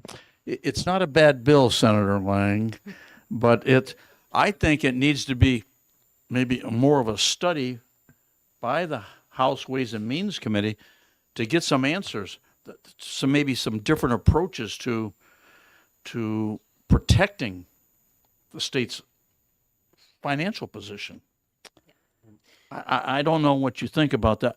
The reason I brought this up is I think we need another study committee. We're going to try and make a decision on this in a week or so. We could vote on it today if everyone agrees it's Oh, good. But this is not a bad bill. It's a good No, bill. it's not a You can bad. always change it next year or the year after Yeah. if you want to go to a different direction. I mean, keep in mind that there was a joint tax expenditure review committee, which is a joint committee, special committee. Senator Lang was on it. I was on it. Actually, still on it. Representative Elmy, are you on it? No, Ames. Representative Ames. I don't know who's on it next. And I forget who the senators. Maybe Senator Gray was also on it. But anyways, if you read the report from, unfortunately, I don't remember the year. I think it was either 2 years ago or last year. I think it was 2 years ago. In our report, we said there should be a bill that graduates this, doesn't let it go from 500 to 250 to 100. And so that's what Senator Lang has presented here, a bill that gradually does this. It's the whole point is to protect the state, this shouldn't be making it more difficult. But I do understand what Representative Spar has brought up too, that is there a better way to put the money somewhere to earn more interest? I mean, it could be that the answer is no, that whether it's in a dedicated fund or whether it's in the general fund, the treasury, it's still earning the same amount. I'm just concerned about the future cumulative revenue loss that we might experience that we're setting some other legislatures up for because without digging a little bit deeper into this bill. Well, it's fairly. Okay, Representative Representative Ulrich, come on. Thank you. I think the future, two things. I think the future loss would not be existing. We would be getting what we were supposed to be getting, and that we didn't have to give back except for 100%, whatever it was, 150. But I think that we should not exec this until the committee understands it better, and they're going to understand it better with the treasurer coming. Because I have a vague memory, which may be wrong, but that the treasurer has this segregated in some way, not under law, but under the treasurer's feeling of what we have to do with things. And I think that we all need to understand exactly what she is doing. Okay. I could agree with that approach. I would like some more questions I'll have for either the treasurer or the DRA in a few weeks. What happens if we don't pass a gradation? It jumps to 250 when? December for tax year 2029. Oh, okay, so it's Yeah, still. so you have a little it's bit of still a ways time. out there. So originally there was no cap on how much people could keep on account with the state. And then I think it was 2 sessions ago, you created the act that would have it capped at 500, then drop to 250 in 25, and then drop to 127. And then last session, those dates were pushed out 4 years. So now your next step down to 250 is for tax year 29, and your step down to 100 is 2031. But this bill would create some earlier step downs in smaller amounts. Right. Yeah. Okay. And just one quick question. Yeah, sure. Thank you for taking my question. I'm sorry, your tax system's Gentex, right? Is it fast? It's a fast product, Okay. yes. So my question is I'm assuming all this is like business profits tax, the vast majority of it. Yes. Well, I'll Yes. So simply, I would imagine that hypothetically, I would think that fast system 2029, could run a gonna report drop to to say what the 450. actual liability is, because you just take all the Right, it was gonna overpayments, go to the 250, credits, and you would but know he's exactly what the liability 129 is. Is instead of that a 250 doing true 450. statement, or am I missing something? Yeah, we have, we know what the overpayments are for prior periods. Keep in mind, we haven't received we're receiving estimates right now for tax year, what are we in, 26? But we won't know what the tax year 26 ultimate liability is until returns are filed, which could be in 27 or even 28, depending upon But I the think- taxpayer. I think, as you said, you kind of know what the overpayments are, and you could run a report. Yeah, for earlier periods, Yeah. yes. Okay. Thank you. No, Elmi. But I believe that you won't tell us what that is for the 3 years it takes to get through auditing. Yes, there is that delay. It's not just getting through auditing, it's till we get the returns. So this just applies to business profits tax, and the bulk of that tax comes in through estimates and then returns in the spring or on extension in the fall. And then for fiscal filers who are not on that calendar year, it can be 6 months to 9 months after that.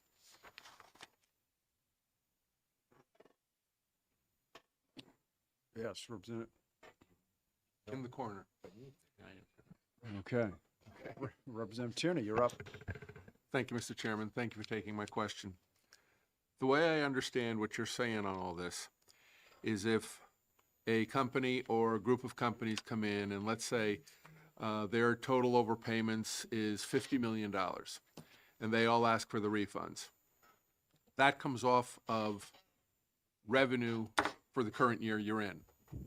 Okay, if that's coming up to the end of the biennium, and let's say you're $50 million short because of the subtraction you technically had to make, even though the money was sitting in a bank someplace, do you then have to adjust the budget and make, quote, cuts to balance the books?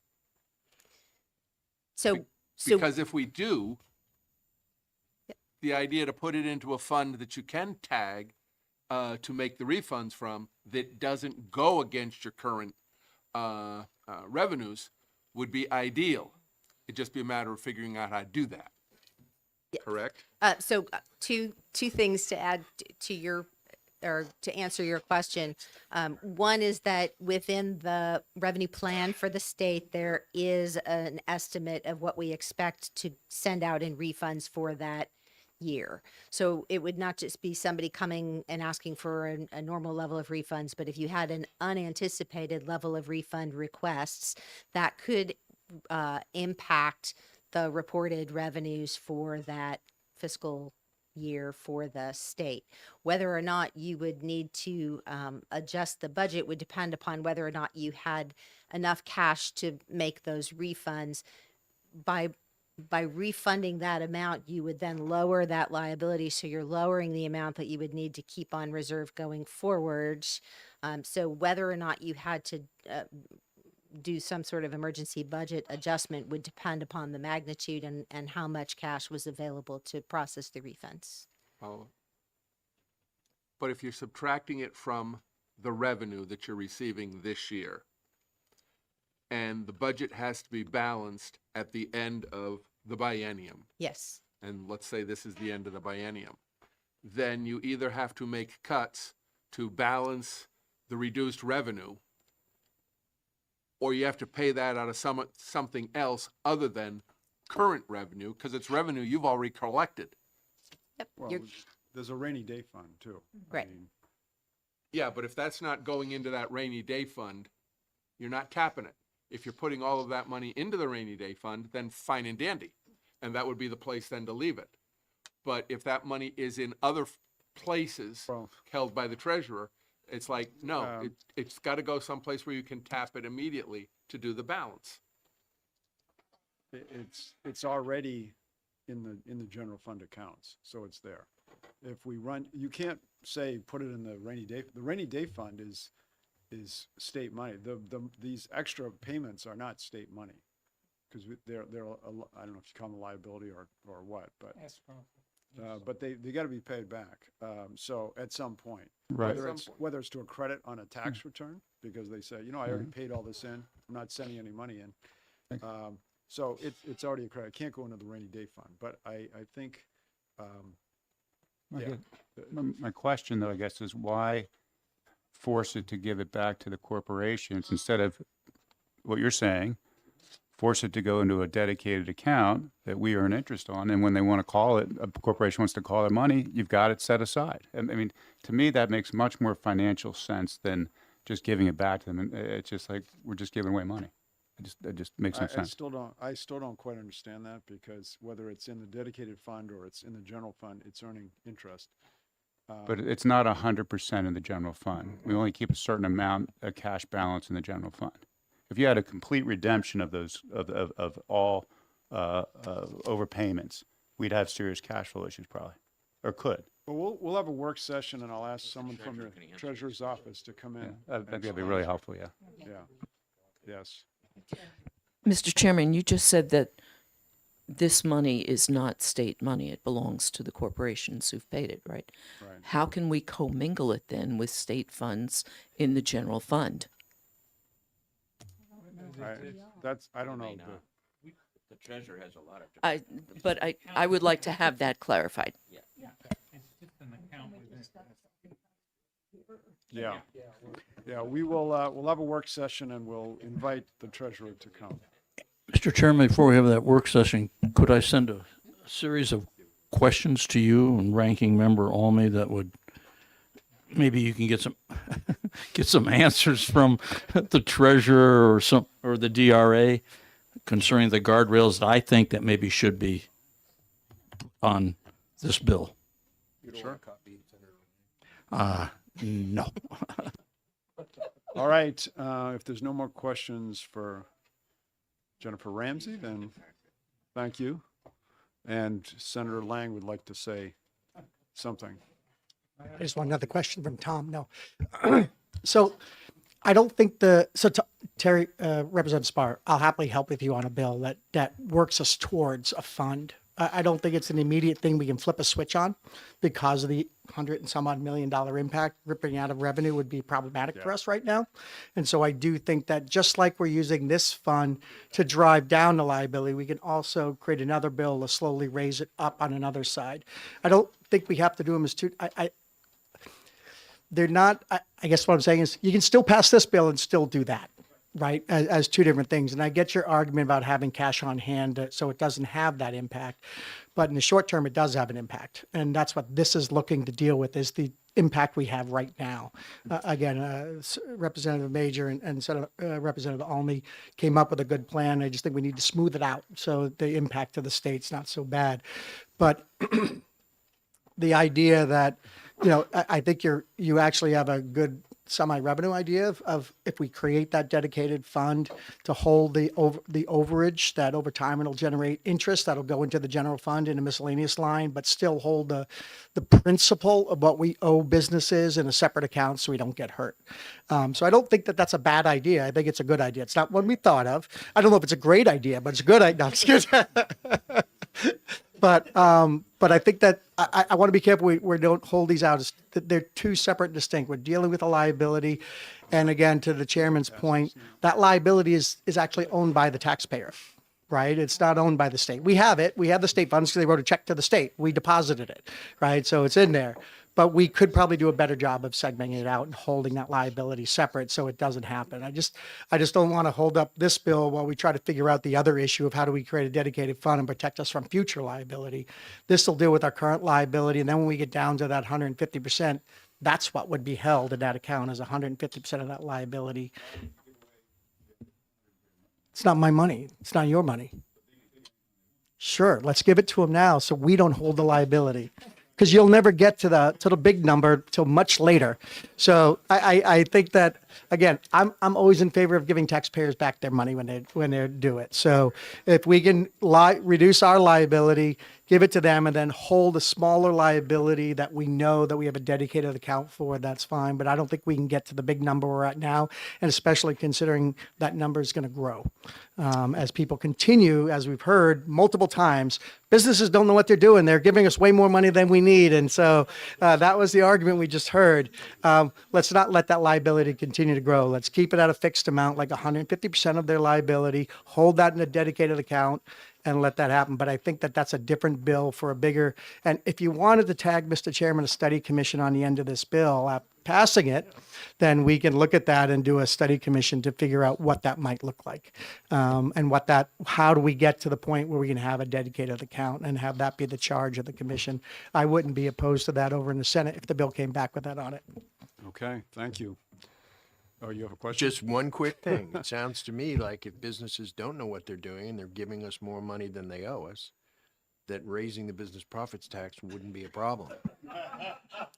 If you want to put that bill in, you're free to, Representative Opal. I will not be putting that bill in, so. I think to answer that, Representative Opal, I think what can happen a lot of times, businesses anticipate making a certain amount over the year, and then maybe they have some calamity or some problem whereby it's like, oh shoot, we overpaid because we thought we're going to get this big order that we didn't get in, but meanwhile they've made their quarterly payments. And also, again, Mr. Chairman, you're exactly right. Remember their estimates that they submit, right? They don't submit, it's not like you're 1040, you do the end of the year, you know exactly how much you made the previous year and you're doing it. throughout the year, you're making payments on what you think are estimates. Yeah, it's a- And then that could change. Something in the business structure changes and you end up paying more.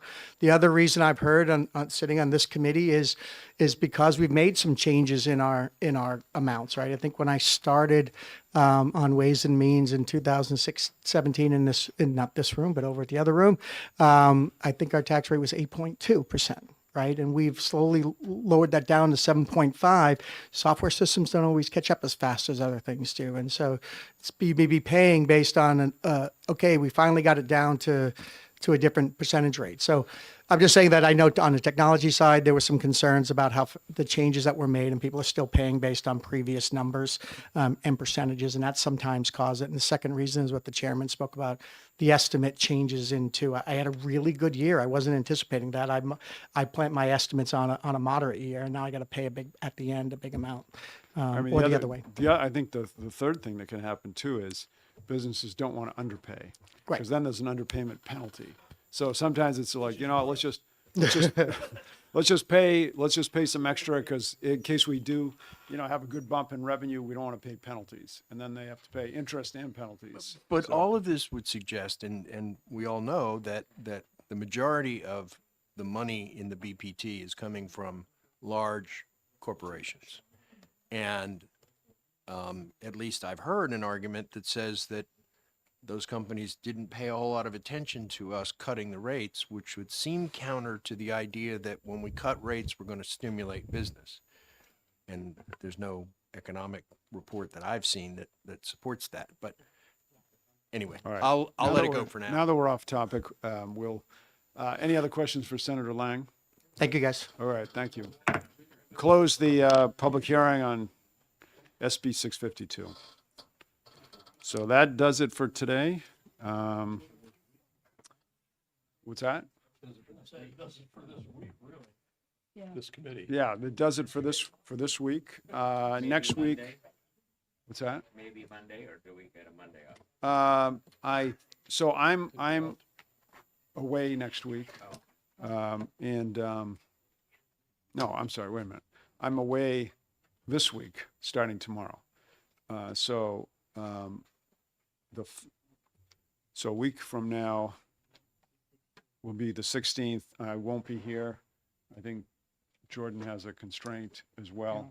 I've got a doctor's appointment to be available after 12. So, if you want to meet in the early afternoon, that's fine with me. or I will be back on Wednesday, the 18th. What's that? What's left? Oh, we have to. Well, you know listen what? to this Right now, there's no. Actually, that's a good question. I mean, are there any bills? No, we finished our House bills. Our next deadline, It's crossover. now we have the Senate early bills, which I think in our committee, we only had these 4 Senate bills.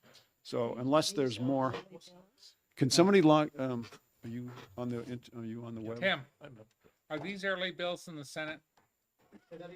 These were not early bills, correct? Well- No, they were not. They were, to be honest with you. Go to gc.nh.gov. Right now in the Senate, so. Okay. We ripped through our bills by the 1st of February, so we don't know that. Thank you. We have a good chairman. Okay, go to committees. So maybe not even the 18th. I'm gone. Mr. Chair, Yeah, could I see the people that are going to be speaking from the Republican side after we?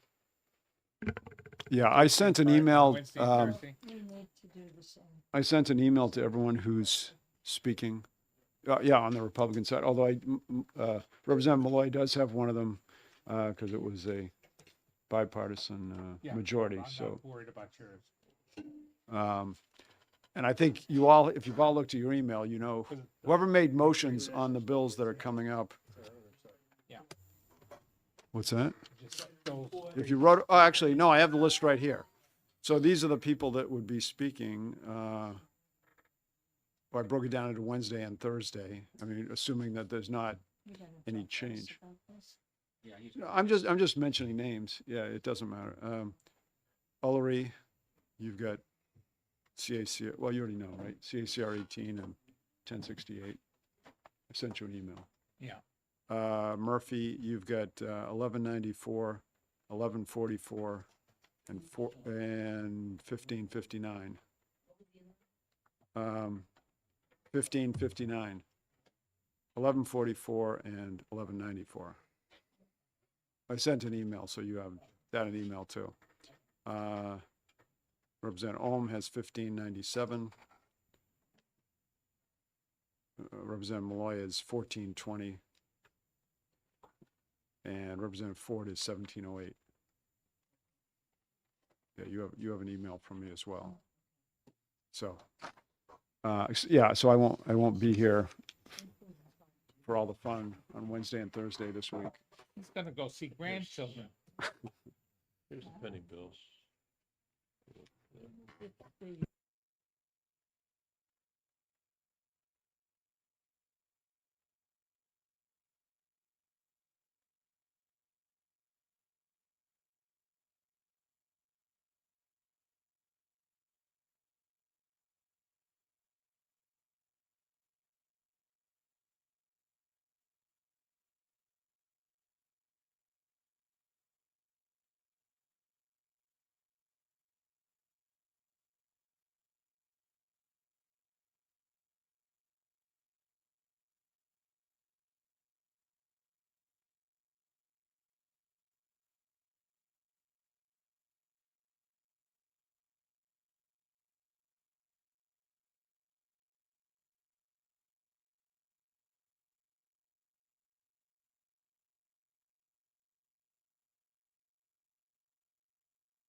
So there's nothing listed online in the committee for me to schedule anything for.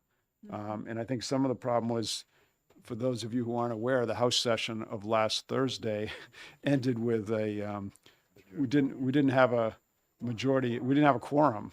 So the unenrolled bills or the assignment of bills to committees couldn't happen. So unfortunately, none of that's been updated. It won't be updated until this Wednesday, presumably. When So we go back into session, then so that means now it's already too late for me to schedule anything Right. for next week. And so I guess next week we're not going to do any. The only thing we could do, well, I won't be here, but no, I'm sorry. For Wednesday, we could schedule like a work session for something here, but I think there's still enough time that we're fine. yeah. All right. So eventually, maybe just a reminder email, but the next time may be the 20-something or whatever it turns out. We're going to have to schedule something for that. Yeah. Yeah. So, so if we look at it, right, I can't schedule anything for next week at this point, because there's nothing to schedule. And as I said, the only thing is these 4 that we just did today, do we do a work session on one or more of those? Could potentially do that on Wednesday. Does anyone have a calendar? Because I want to see what the cutoff dates are for. That's the only thing I worry about, is having enough time. I think we have plenty of time. They're due May 7th? Oh.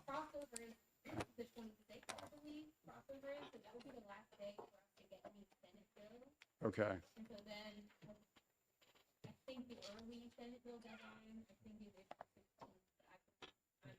Let's see. Well, it should be right here. You are correct. Last day to report on Senate bills, April 16th. So if we don't, early Senate bills, okay. Let me just look at a calendar real quick. So April 16th. So 1, 2, 3, 4.